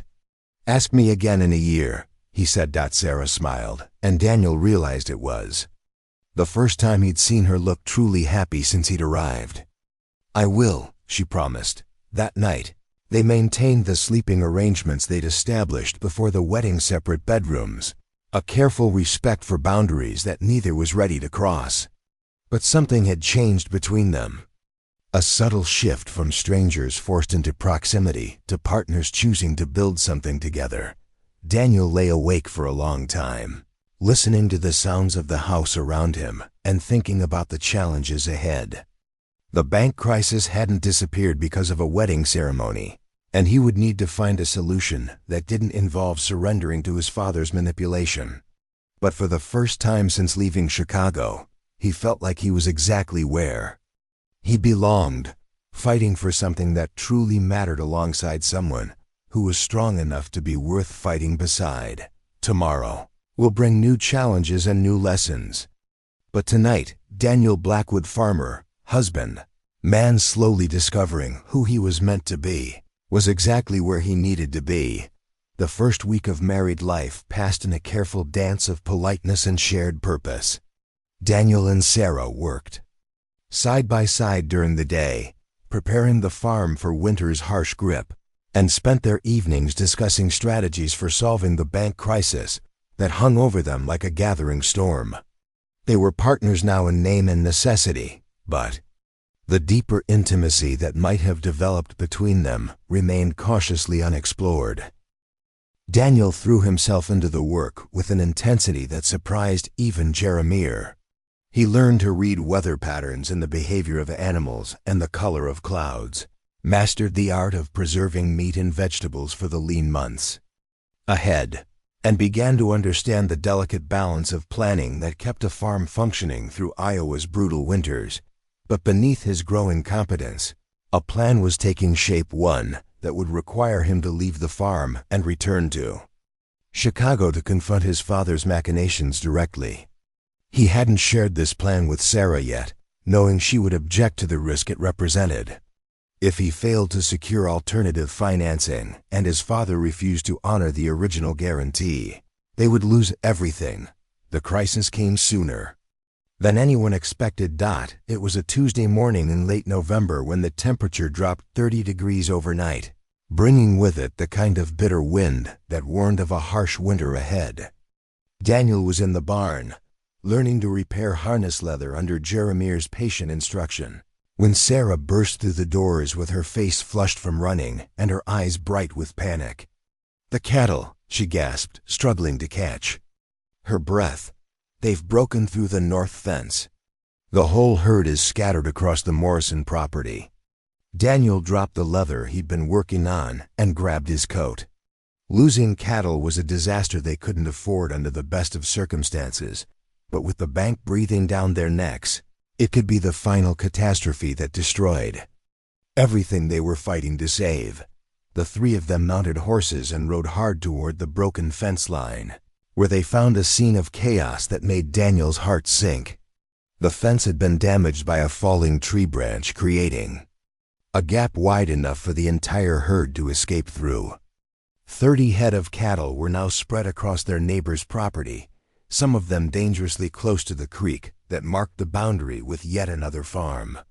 "If they get into Morrison's winter wheat, he'll demand compensation we can't afford," Jeremiah said grimly. "And if they reach the creek, we might lose some of them to the current. How do we get them back?" Daniel asked, fighting to keep his voice steady. "Carefully," Sarah replied. "Cattle spook easily when they're in unfamiliar territory. If we move too fast or make too much noise, they'll scatter even further." What followed was the most challenging and terrifying work Daniel had ever attempted. Under Sarah's direction, they spread out in a wide arc, slowly and patiently herding the escaped cattle back toward the gap in the fence. The animals were nervous and unpredictable, prone to sudden movements that could send the entire group stampeding in the wrong direction. Daniel found himself alone on the far side of the herd, trying to guide a small group of particularly stubborn steers away from the creek bank. The ground was muddy from recent rain, and his horse's footing was uncertain on the slippery soil. Behind him, he could hear Sarah calling instructions and Jeremiah's sharp whistles as they worked to control the main body of the herd. That's when everything went wrong. One of the steers, startled by something Daniel couldn't see, suddenly charged directly toward him. His horse reared in alarm, and Daniel felt himself losing his balance as the animal tried to avoid the oncoming cattle. Time seemed to slow as he slid from the saddle, his hands grasping desperately for the reins that were already beyond his reach. He hit the muddy ground hard, the impact driving the air from his lungs and sending sharp pain shooting through his left shoulder.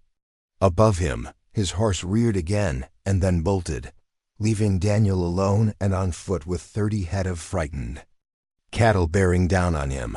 Daniel rolled toward a nearby oak tree, hoping to put something solid between himself and the approaching animals. The steers thundered past, their hooves churning the mud just inches from where he lay. He pressed himself against the tree trunk, feeling the ground shake with their passage, and tried to assess the damage to his body. His left arm was definitely injured, possibly broken, though he could still move his fingers. His ribs ached where he'd hit the ground, and his left leg felt uncertain when he tried to put weight on it.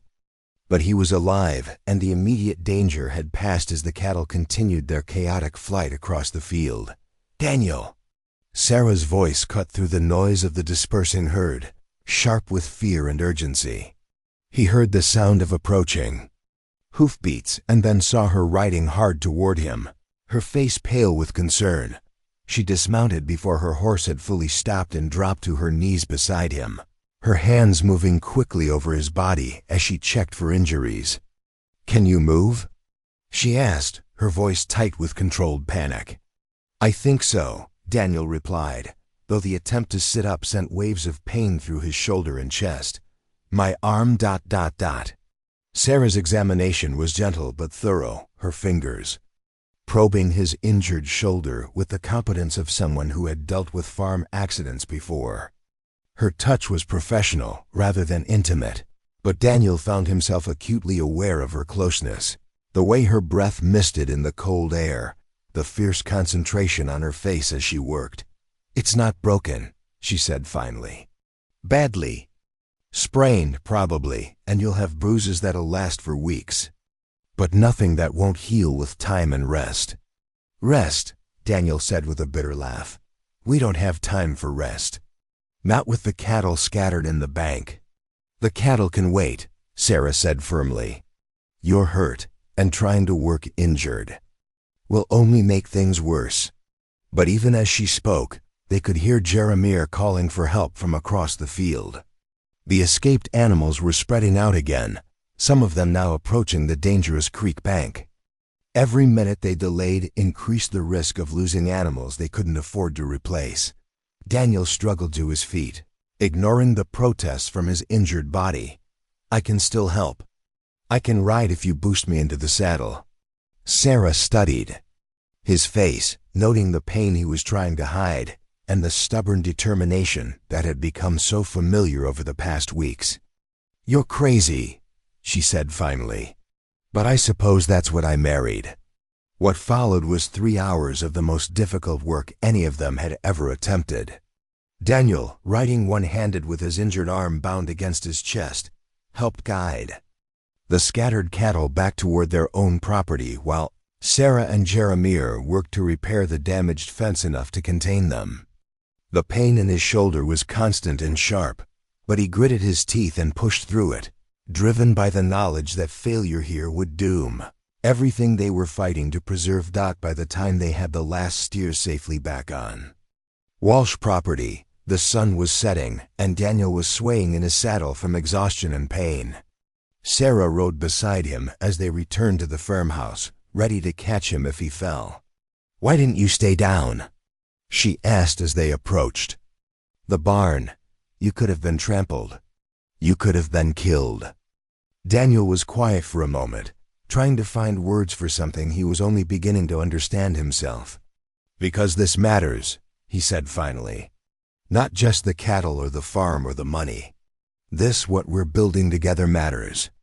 More than I ever thought anything could." Sarah helped him dismount and steadied him as they walked toward the house. "You're delirious from the pain," she said, but there was something in her voice that suggested she didn't entirely believe her own words. That evening, as Sarah tended to his injuries with surprising gentleness, Daniel made a decision that would change everything. The cattle crisis had driven home the precarious nature of their situation and the urgent need for a solution to their financial problems. He couldn't continue to hope that something would work out. He needed to take action, even if it meant risking everything he'd gained.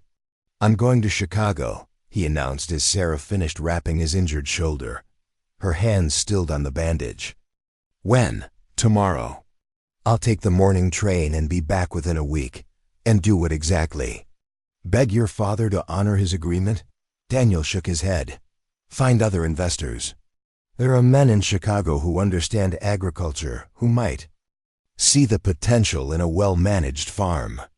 If I can convince even one of them to provide backing, we can pay off the bank and tell my father exactly what we think of his manipulations." Sarah sat back on her heels, studying his face in the lamplight. "You're talking about risking everything on a plan you've never attempted, in a world you've been away from for barely a month. What if it doesn't work? Then we lose the farm anyway." Daniel replied, "But at least we'll have tried something other than surrender. And what if your father finds out what you're doing? What if he tries to sabotage your efforts?" Daniel's smile was grim. "Then I'll discover whether a month of farm work has taught me anything about fighting for what matters." The next morning dawned clear and cold, with frost covering everything in a delicate lacework of ice. Daniel packed a small bag with his Chicago clothes, now feeling strange and constraining after weeks of practical farm wear. Sarah prepared a simple breakfast, but neither of them ate much, both lost in their own thoughts about the risks ahead. "I should come with you," Sarah said suddenly as Daniel prepared to leave for the train station. "No," Daniel's response was immediate and firm. "Someone needs to stay here and manage the farm.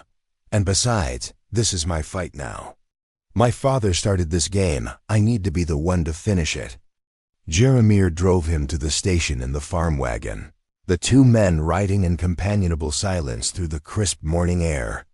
As they approached the platform where the eastbound train was already waiting, Jeremiah finally spoke. "You've changed," he said simply. "When you first arrived, you were running from something. Now you're running towards something." "I hope so," Daniel replied. "I hope I'm strong enough to see it through." "Strength isn't about never falling down," Jeremiah said as the train whistle echoed across the platform. "It's about getting back up when you do. You proved that yesterday." As the train pulled away from Cedar Rapids, carrying Daniel back toward the world he'd left behind, he pressed his face to the window and watched the Iowa farmland scroll past. Somewhere behind him, Sarah was beginning the morning chores alone, trusting him to return with a solution to their problems. The weight of that trust was heavier than any burden he'd ever carried, but also more precious. Chicago loomed ahead of him like a test he wasn't sure he was prepared for. But as the miles clicked past beneath the train's wheels, Daniel found himself thinking not about the city he was approaching, but about the farm he'd left behind and the woman who was waiting for him to prove that the man who'd fallen off a horse yesterday was strong enough to stand up to a railroad baron today. The transformation that had begun with calloused hands and aching muscles was about to face its ultimate test. Daniel Blackwood, farmer and husband, was going home to fight for the life he'd chosen over the one he'd inherited. Whether he would succeed or fail remained to be seen, but one thing was certain: he would not surrender without a fight. The train whistle echoed across the prairie as the locomotive gathered speed, carrying Daniel toward a confrontation that would determine not just the fate of the Walsh farm, But the future of the man he was still becoming. Chicago hit Daniel like a physical blow the moment he stepped off the train. The smoke, the noise, the crush of humanity moving with single-minded purpose through the station. It all felt alien after 6 weeks of Iowa's wide skies and honest silence. His injured shoulder throbbed with each jolt of the crowd, but it was the assault on his senses that left him most disoriented. He had left this city as Theodore Blackwood's disappointing son, sent into exile to learn humility. He was returning as Daniel Blackwood, farmer and husband, carrying calloused hands and the desperate hope that he could save the life he'd chosen over the one he'd inherited. The carriage ride to his old apartment gave him time to observe the city with eyes that had been changed by weeks of physical labor and genuine responsibility. The elegant mansions along Lakeshore Drive seemed excessive rather than impressive, their ornate facades speaking of wealth accumulated rather than earned. The industrial district where his father's empire sprawled across acres of rail yards looked different too, less like evidence of progress and more like monuments to exploitation. His apartment felt like a museum of someone else's life. The furniture was exactly as he'd left it, the book still open to pages he'd been reading before his exile, but everything seemed smaller somehow, as though designed for a person who no longer existed.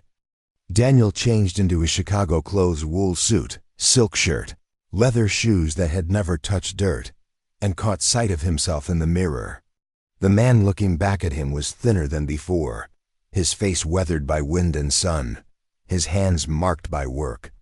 The expensive clothes fit, but they felt like a costume. His first stop was the Union Club, where Chicago's financial elite gathered to conduct business over brandy and cigars. Daniel had avoided the place during his previous rebellious phase, but now he needed access to the men who might be willing to invest in agricultural ventures. His plan was simple in concept, but potentially devastating in execution. Find investors willing to back the Walsh farm independently of his father's influence, thereby removing Theodore's leverage while proving that the farm could succeed on its own merits. The club's doorman recognized him immediately, though he couldn't quite hide his surprise at Daniel's changed appearance. Word of Theodore's son's mysterious disappearance had clearly circulated through Chicago's social circles, and Daniel's sudden reappearance would be news by evening.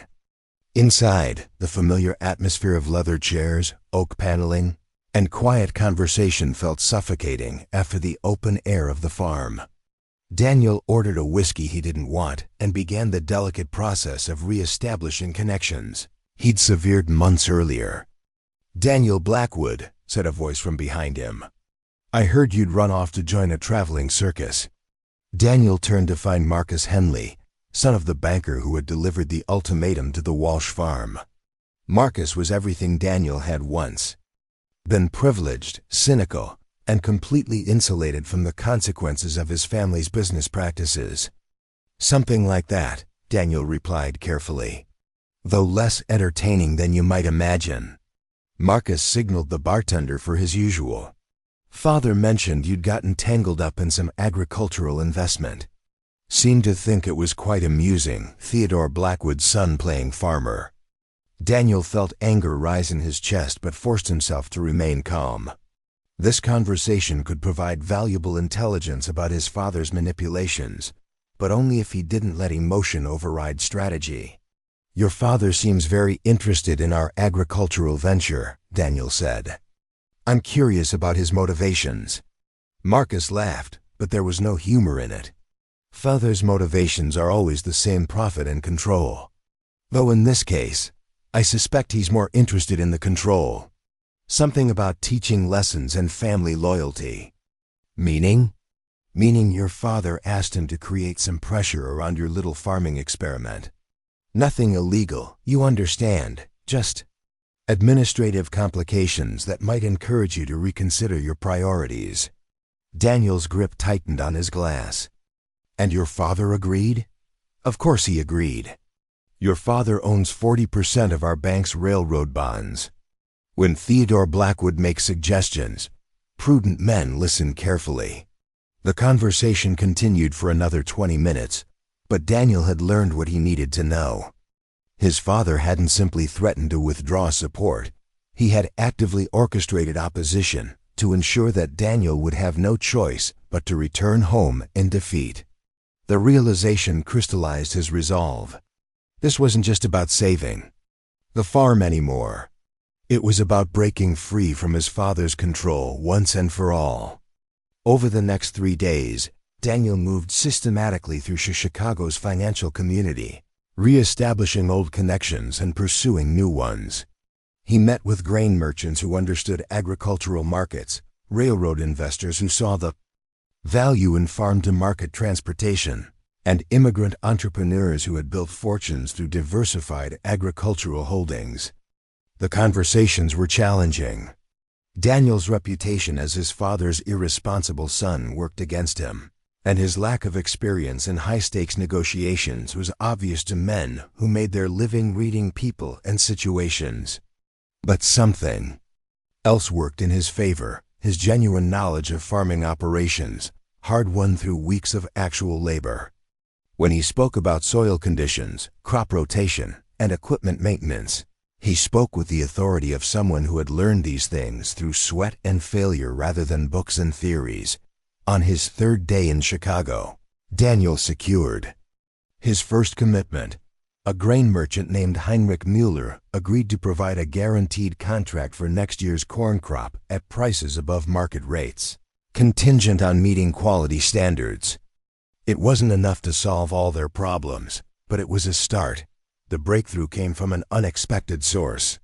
Thomas O'Brien, an Irish immigrant who had built a fortune in meatpacking, listened to Daniel's proposal with the careful attention of a man who understood the value of agricultural production from farm to table.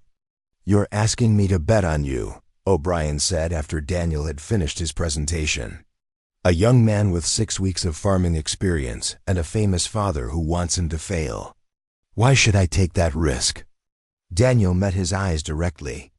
"Because I'm not asking you to bet on me. I'm asking you to bet on the land, the operation, and the people who've been making it work for 3 generations. I'm just the newest partner in an enterprise that was successful long before I arrived." O'Brien was quiet for a long moment, studying Daniel's face. "Tell me about your wife," he said finally. The question surprised Daniel, but he found himself speaking honestly about Sarah, her competence, her determination, her deep understanding of every aspect of farm management. As he talked, he realized how much his respect for her had grown, how much he'd come to depend on her judgment and value her partnership. "You love her," O'Brien observed. Daniel paused, startled by the realization that it might be true. "I respect her enormously," O'Brien smiled. "That's often where love starts, if you're lucky." He leaned back in his chair. "I'll advance you $8,000 against future crop deliveries, with terms favorable enough to clear your bank debt and provide operating capital for expansion. But I want a 5-year commitment, and I want quarterly reports on farm operations." Daniel felt relief flood through him so powerfully that his hands shook as he signed the agreement. It was more than enough to solve their immediate crisis and provide a foundation for long-term growth. More importantly, it proved that the farm could succeed independently of his father's support or sabotage. That evening, Daniel finally did what he'd been avoiding since his return to Chicago. He went to see his father. The Blackwood Railroad offices were exactly as he'd left them, down to the scattered papers on Theodore's massive desk. But Daniel himself was different as he walked through the familiar corridors, and the difference was immediately apparent to everyone he encountered. William Ashford emerged from his office as Daniel approached Theodore's door, his expression carefully neutral, but his eyes alert with curiosity. "Daniel," William said, "your father wasn't expecting you." "I know," Daniel replied, "but we need to talk." William studied Daniel's face, noting changes that went beyond the obvious effects of outdoor work. "He's in conference with the board of directors. Perhaps you could wait." "I'll wait," Daniel said firmly, "however long it takes." When the boardroom doors finally opened and Chicago's railroad elite filed out, Their conversations died as they recognized Theodore's prodigal son. Daniel endured their stares and whispered comments with equanimity, his attention focused entirely on the man who emerged last from the meeting. Theodore Blackwood looked older than Daniel remembered, his silver hair thinner and his face more lined with the stress of managing an empire that grew more complex with each passing year. But his eyes were as sharp as ever, and they fixed on his son with an expression of surprise that quickly hardened into calculation. "Daniel," Theodore sighed, "I wasn't expecting you." "I'm sure you weren't," Daniel replied. "May we speak privately?" Theodore gestured toward his office, and Daniel followed him into the familiar sanctuary of maps and financial documents. But this time, Daniel didn't feel intimidated by the symbols of his father's power. He'd learned to build something with his own hands, and that knowledge had given him a strength that no amount of inherited wealth could match. "You look different," Theodore observed as he settled behind his desk. "Farming seems to agree with you." "It does," Daniel said simply.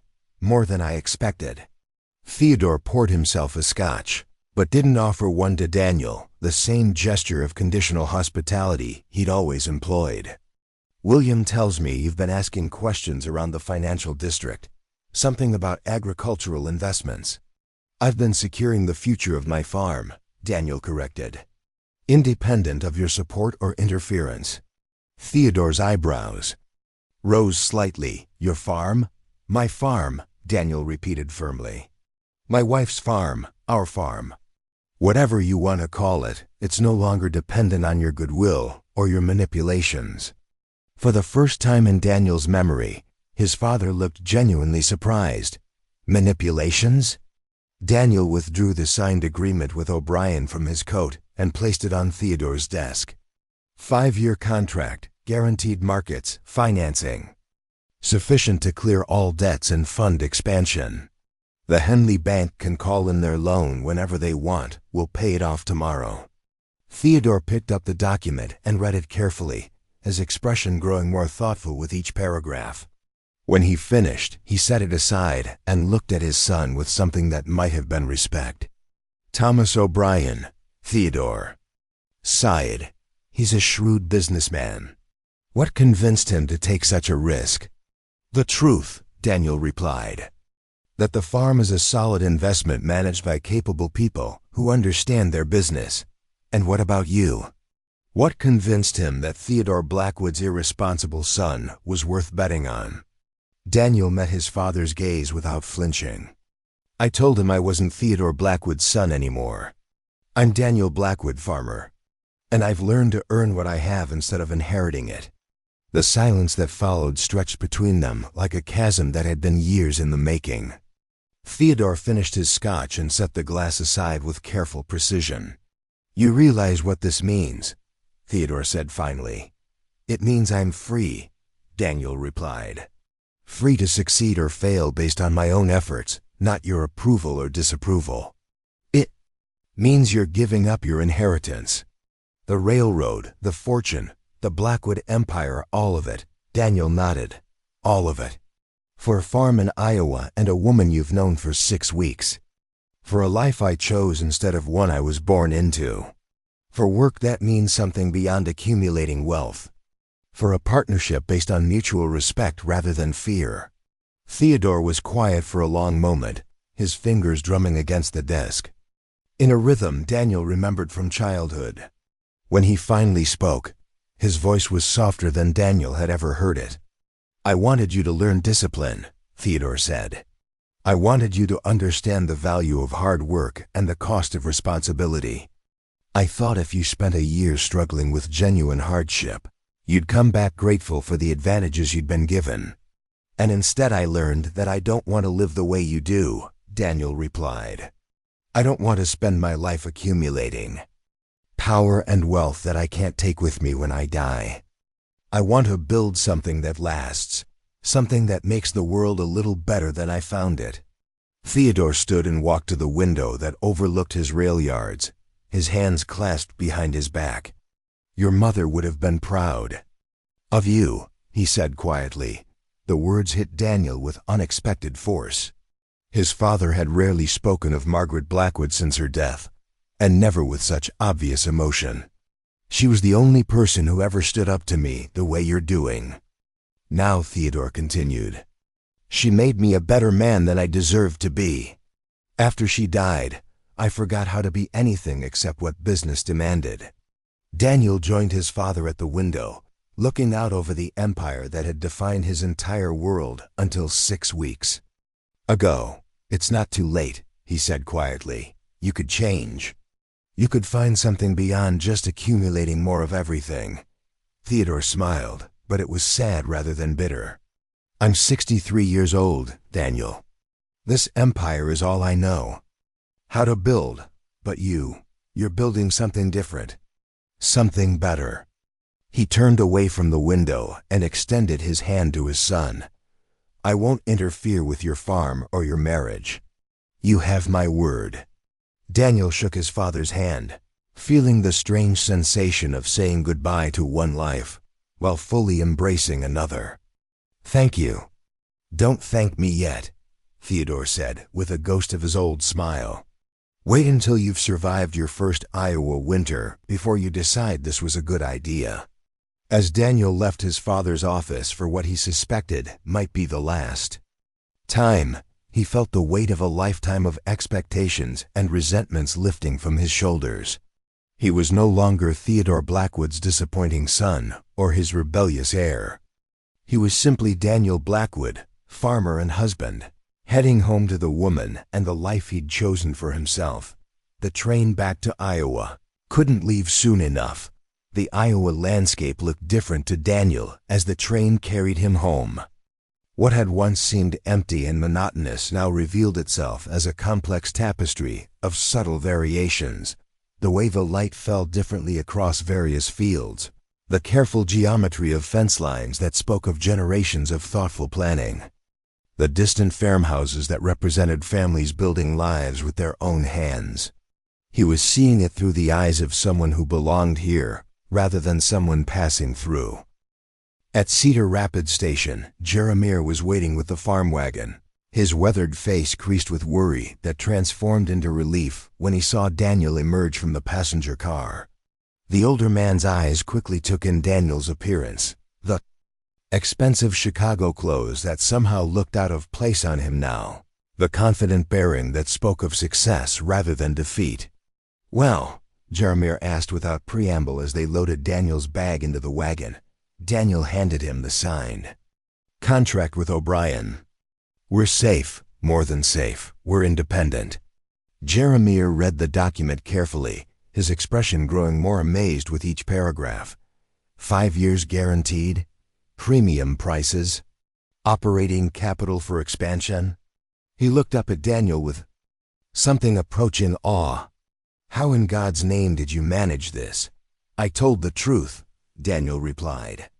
About the farm, about Sarah, about what we're building together. It turns out there are men in Chicago who understand the value of honest work, even if my father isn't one of them. The ride home passed in comfortable conversation as Daniel recounted his experiences in Chicago, the meetings with potential investors, the gradual realization that his farming knowledge was genuine currency in agricultural markets, the final confrontation with Theodore. Jeremiah listened with the careful attention of someone who understood that these events would shape all their futures. And your father? Jeremiah asked as they turned onto the familiar dirt road that led to the farm. How did he take your independence? Daniel was quiet for a moment, still processing the complexity of that final conversation. Better than I expected. Worse than I'd hoped. I think he's proud of me, in his way. But I also think he's finally accepted that I'm not going to be the son he wanted. Are you the son you wanted to be? The question caught Daniel off guard. 6 weeks ago, he would have said he didn't know who he wanted to be beyond someone different from his father. Now as the familiar buildings of the Walsh farm came into view, he found he had an answer. I'm becoming him, Daniel said simply. Sarah was in the barn when they arrived, mucking out stalls with the same efficient precision Daniel remembered from his first morning of farm work. She looked up as they entered, and Daniel saw his own. Relief reflected in her eyes. Whatever doubts she might have harbored about his return, his presence answered them.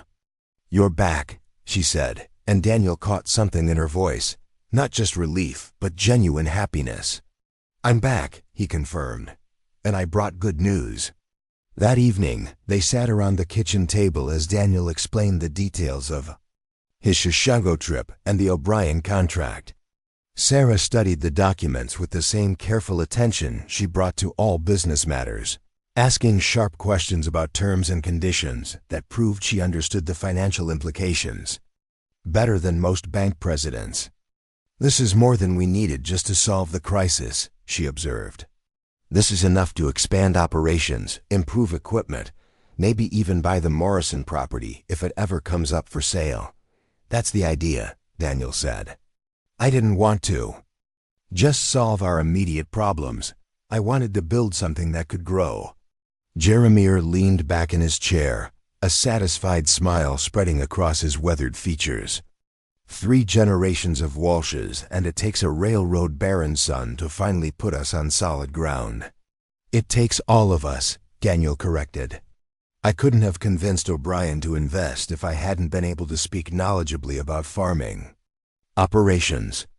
And I couldn't have learned those things without your teaching and Sarah's patience." As the evening wore on and Jeremiah retired to his room, Daniel found himself alone with Sarah for the first time since his return. They moved around each other in the familiar dance of evening chores, Sarah banking the fire, Daniel checking the locks and securing the house for the night. But there was a new quality to their interaction, a subtle shift that had occurred during his absence. "I was worried you wouldn't come back," Sarah said finally as they stood together on the porch, looking out over the moonlit fields. "Where else would I go?" Daniel asked, genuinely puzzled. "This is my home now." Sarah turned to study his face in the pale light. "Is it really?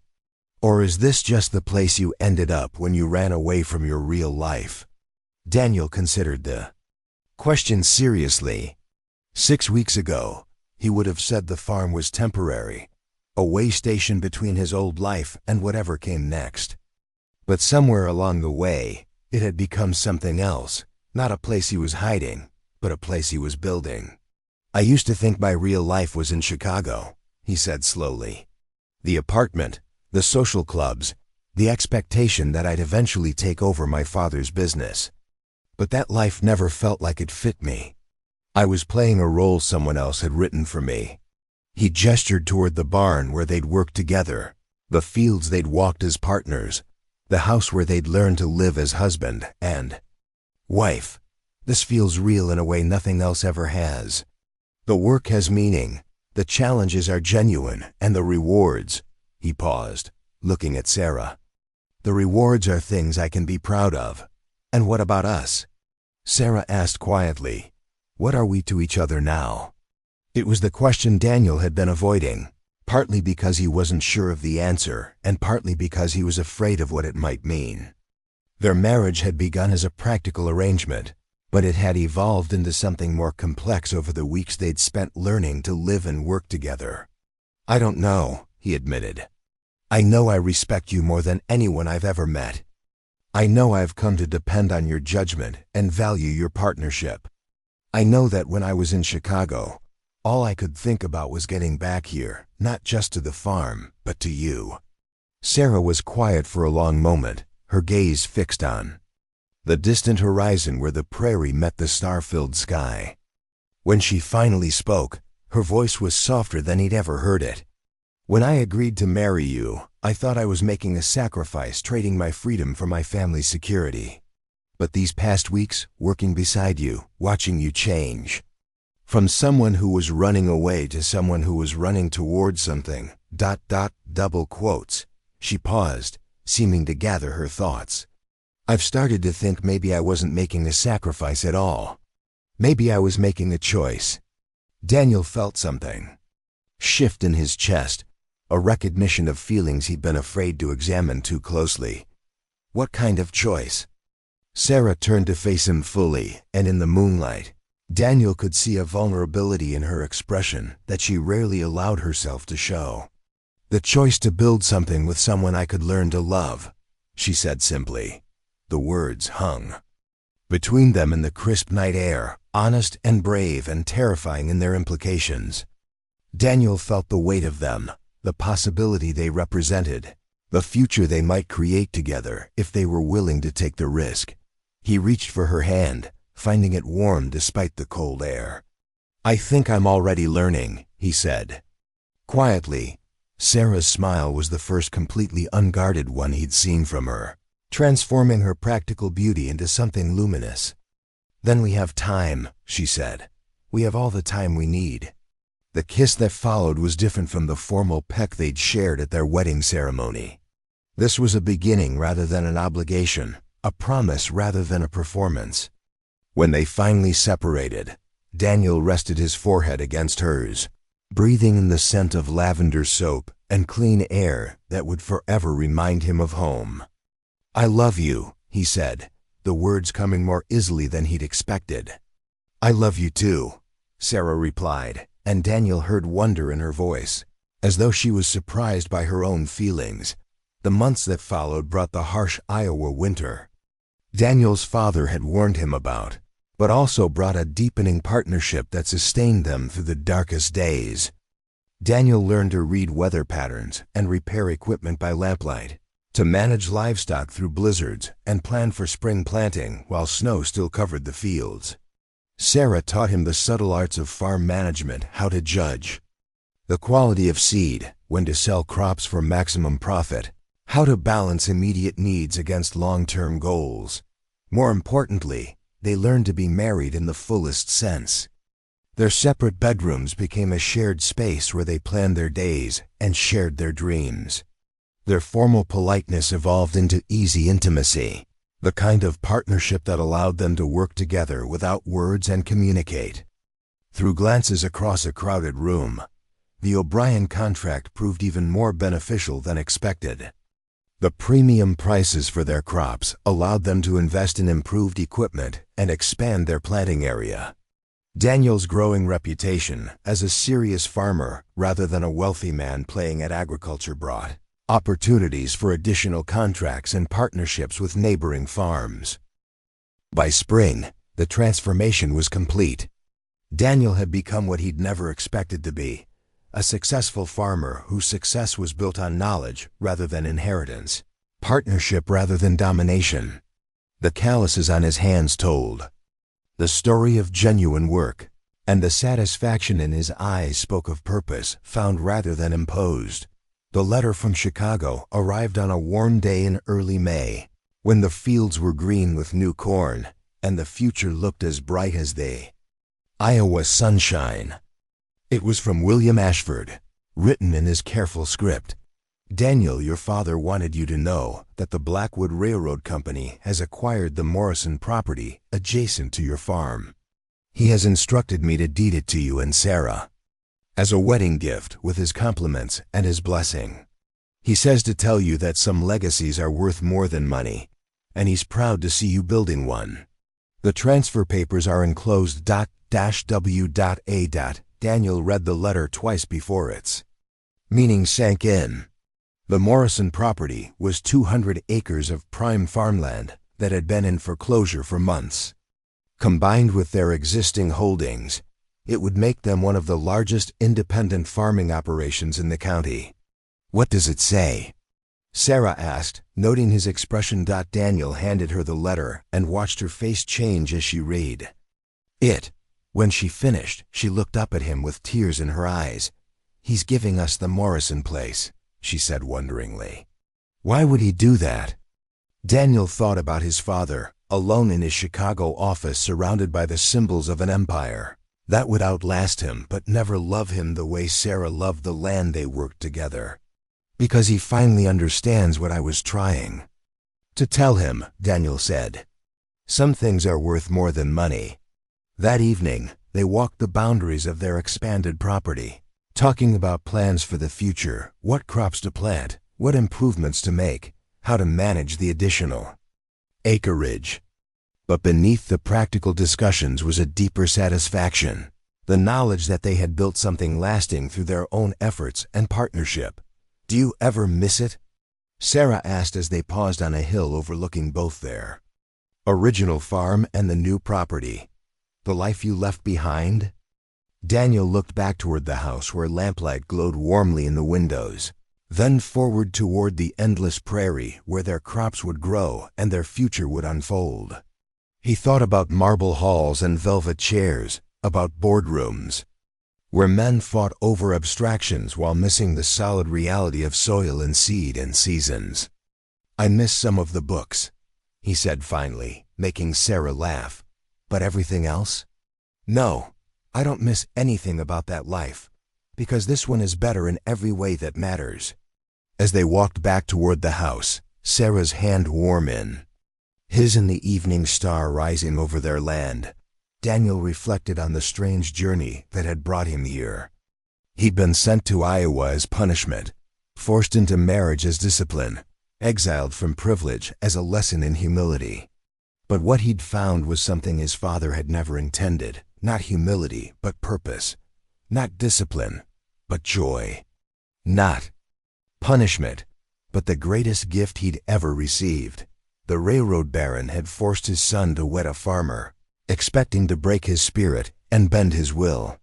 Instead, he had inadvertently given Daniel the chance to discover who he really was and what he was capable of becoming. The marriage that was supposed to humble him had instead freed him to build a life worth living alongside a woman worth loving. And in the farmhouse where lamplight spilled golden warmth into the Iowa night, Daniel Blackwood, farmer, husband, man who had chosen his own destiny, was exactly where he belonged. The autumn of 1892 painted the Iowa landscape in brilliant golds and crimson, and the Blackwood farm stretched across nearly 400 acres of some of the most productive land in the county. What had once been the struggling Walsh homestead had become a model of agricultural innovation, drawing visitors from as far away as Illinois and Nebraska, who came to study their crop rotation methods and livestock management techniques. Daniel stood in the doorway of the new barn twice the size of the original and equipped with the latest in farming machinery, watching his 3-year-old son chase chickens around the yard with the determined intensity that seemed to characterize everything young Theodore Blackwood did.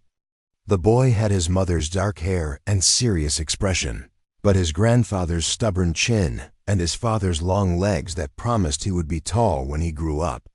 "Teddy, leave those poor chickens alone," Sarah called from the porch where she sat shelling peas, her rounded belly announcing that their second child would arrive before winter. She moved with the careful grace of a woman in her 7th month, but her voice carried the same authority it always had when managing the endless details of farm life. Daniel smiled at the sight of his wife and son, marveling as he did daily at the life they had built together. The transformation from their first awkward weeks of marriage to this easy domestic harmony still amazed him. Love had grown between them gradually, like crops in well-tended soil, until it seemed as natural and essential as breathing. Of an approaching carriage drew his attention to the road, where an elegant vehicle was making its careful way through the October mud. Daniel recognized both the carriage and its occupant, Thomas O'Brien, whose investment had saved the farm 5 years earlier, and whose continued partnership had helped it flourish beyond their wildest dreams. "Mr. O'Brien," Daniel called, walking out to greet his business partner as the older man climbed down from his carriage. "You're just in time for dinner." O'Brien had aged well in the 5 years since their first meeting, his success in agricultural investments adding comfort to his naturally robust frame. But his keen eyes were as sharp as ever as they took in the evidence of the farm's prosperity, the new buildings, the well-maintained equipment, the obvious signs of careful management and steady growth. "Daniel, my boy," O'Brien said, shaking hands with genuine warmth. "Every time I visit, this place looks more impressive. Sarah, you look radiant as always." Sarah smiled and set aside her peas to greet their visitor properly. "Mr. O'Brien, it's wonderful to see you. How was your trip from Chicago?" "Educational," O'Brien replied with a grin. "I stopped to visit 3 other farms we're backing, and none of them come close to what you've accomplished here." Over dinner, Sarah's famous pot roast with vegetables from their own garden, O'Brien regaled them with news from the broader agricultural world. Commodity prices were strong, railroad shipping rates were becoming more favorable to farmers, and the growing population of cities was creating ever greater demand for quality agricultural products. "Which brings me to the real reason for my visit," O'Brien said as Sarah served apple pie made with fruit from their own orchard. "I have a proposition for you both." Daniel and Sarah exchanged glances. Their partnership with O'Brien had always been straightforward. He provided financing and market connections. They managed the farming operations and delivered quality products on schedule. But his tone suggested something more significant was in the works. "I'm establishing a new agricultural consortium," O'Brien continued. "A network of the best farms in the Midwest, working together to set quality standards and negotiate better prices. I want the Blackwood farm to be the flagship operation." He withdrew a document from his coat and spread it on the table. "This would make you equal partners in the entire enterprise, with shares in the profits from all the member farms. It would also require you to help train and mentor other farming families, sharing the techniques you've developed here." Daniel studied the contract, noting the generous terms and the significant responsibilities it would entail. The financial benefits were substantial, but more appealing was the opportunity to help other farmers achieve the kind of success they had built. "What do you think?" he asked Sarah. Sarah had been reading over his shoulder, her quick mind absorbing the details and implications. It would mean traveling more, spending time away from the farm to visit other operations. "True," O'Brien acknowledged. "But it would also mean building something larger than any individual farm, a network that could weather market fluctuations and support farm families across the region." That evening, after O'Brien had retired to the guest room and young Teddy was asleep in his bed, Daniel and Sarah walked through their fields as they had so many times before. The familiar ritual of checking on crops and livestock had become one of their favorite times together, a chance to talk without interruption and plan for the future. "It's a big opportunity," Sarah said as they paused beside the fence that marked the boundary with the Morrison property, now fully integrated into their operation and producing some of their best yields. "It is," Daniel agreed. "But it feels right, doesn't it? Like the next logical step." Sarah nodded, her hand resting on her belly where their second child stirred occasionally. "I keep thinking about what your father said in that letter about some legacies being worth more than money. This consortium could be that kind of legacy." They had received 2 more letters from Theodore over the years, brief notes that updated them on railroad business and expressed awkward but genuine pride in their achievements. The man who had once measured success only in dollars and power seemed to be learning to value different things in his son's accomplishments. "I want to do it," Sarah said finally. "I want to help other families have what we've built here." Daniel squeezed her hand. "Then we'll do it together." The signing ceremony took place a month later, on a crisp November morning when the last of the harvest had been completed and the farm was prepared for winter. Representatives from 12 farm families gathered in the Blackwood parlor to formalize the creation of the Midwest Agricultural Consortium, with Daniel and Sarah as the founding partners and primary advisors. As Daniel signed his name to the founding documents, he thought about the journey that had brought him to this moment. 5 years earlier, he had been a reluctant exile, forced into marriage with a stranger as punishment for his rebellious spirit. Now he was a successful farmer, a devoted husband and father, and a leader in agricultural innovation, whose expertise was sought throughout the region. The transformation still amazed him sometimes. The soft-handed railroad heir who had struggled To milk cows and muck out stalls had become a man whose calloused hands could repair any piece of farm equipment, whose weather-beaten face spoke of years spent working under the Iowa sun, whose knowledge of soil and crops and livestock had been earned through daily experience rather than inherited privilege. But perhaps more remarkable was the transformation in his understanding of what constituted a meaningful life. The pursuit of wealth and power that had driven his father seemed hollow compared to the satisfaction of growing food that would feed families, of building a business that supported an entire community, of raising children who would carry forward values of hard work and integrity. That evening, as the consortium members prepared to return to their own farms, Sarah found Daniel on the porch watching young Teddy play in the yard. The boy was building elaborate structures with wooden blocks, his small face serious with concentration as he created miniature barns and houses. "He's going to be an architect," Sarah said with a smile, settling carefully into the chair beside her husband. "Or a farmer who builds things," Daniel replied. "Either way, he'll know the value of working with his hands." Sarah reached for Daniel's hand, intertwining their fingers with the easy intimacy of couples who had learned to move through life as partners. "Do you ever wonder what would have happened if your father hadn't forced us together?" Daniel considered the question, imagining the alternate life where he might have remained in Chicago, eventually taking over the railroad empire and marrying someone like Clara Kingsley. It would have been a life of comfort and social position, but also of spiritual emptiness and moral compromise. "I think I would have spent my whole life looking for something I couldn't name," he said finally. "Something that would make me feel like my life had meaning beyond just accumulating more wealth and power. And now?" Daniel looked around at the farm they had built together, the life they had created, the future they were planning for their children and their community. "Now I wake up every morning knowing exactly why I'm here and what I'm supposed to be doing." As the sun set behind the western fields, painting the sky in shades of amber and rose, Daniel reflected on the strange ways that life could unfold. His father had intended to humble him with exile and forced marriage, but instead had given him the greatest gifts of his life: the chance to discover his true capabilities, the opportunity to build something meaningful with his own efforts, and most precious of all, the love of a woman who had taught him what it meant to be truly partners in every sense of the word.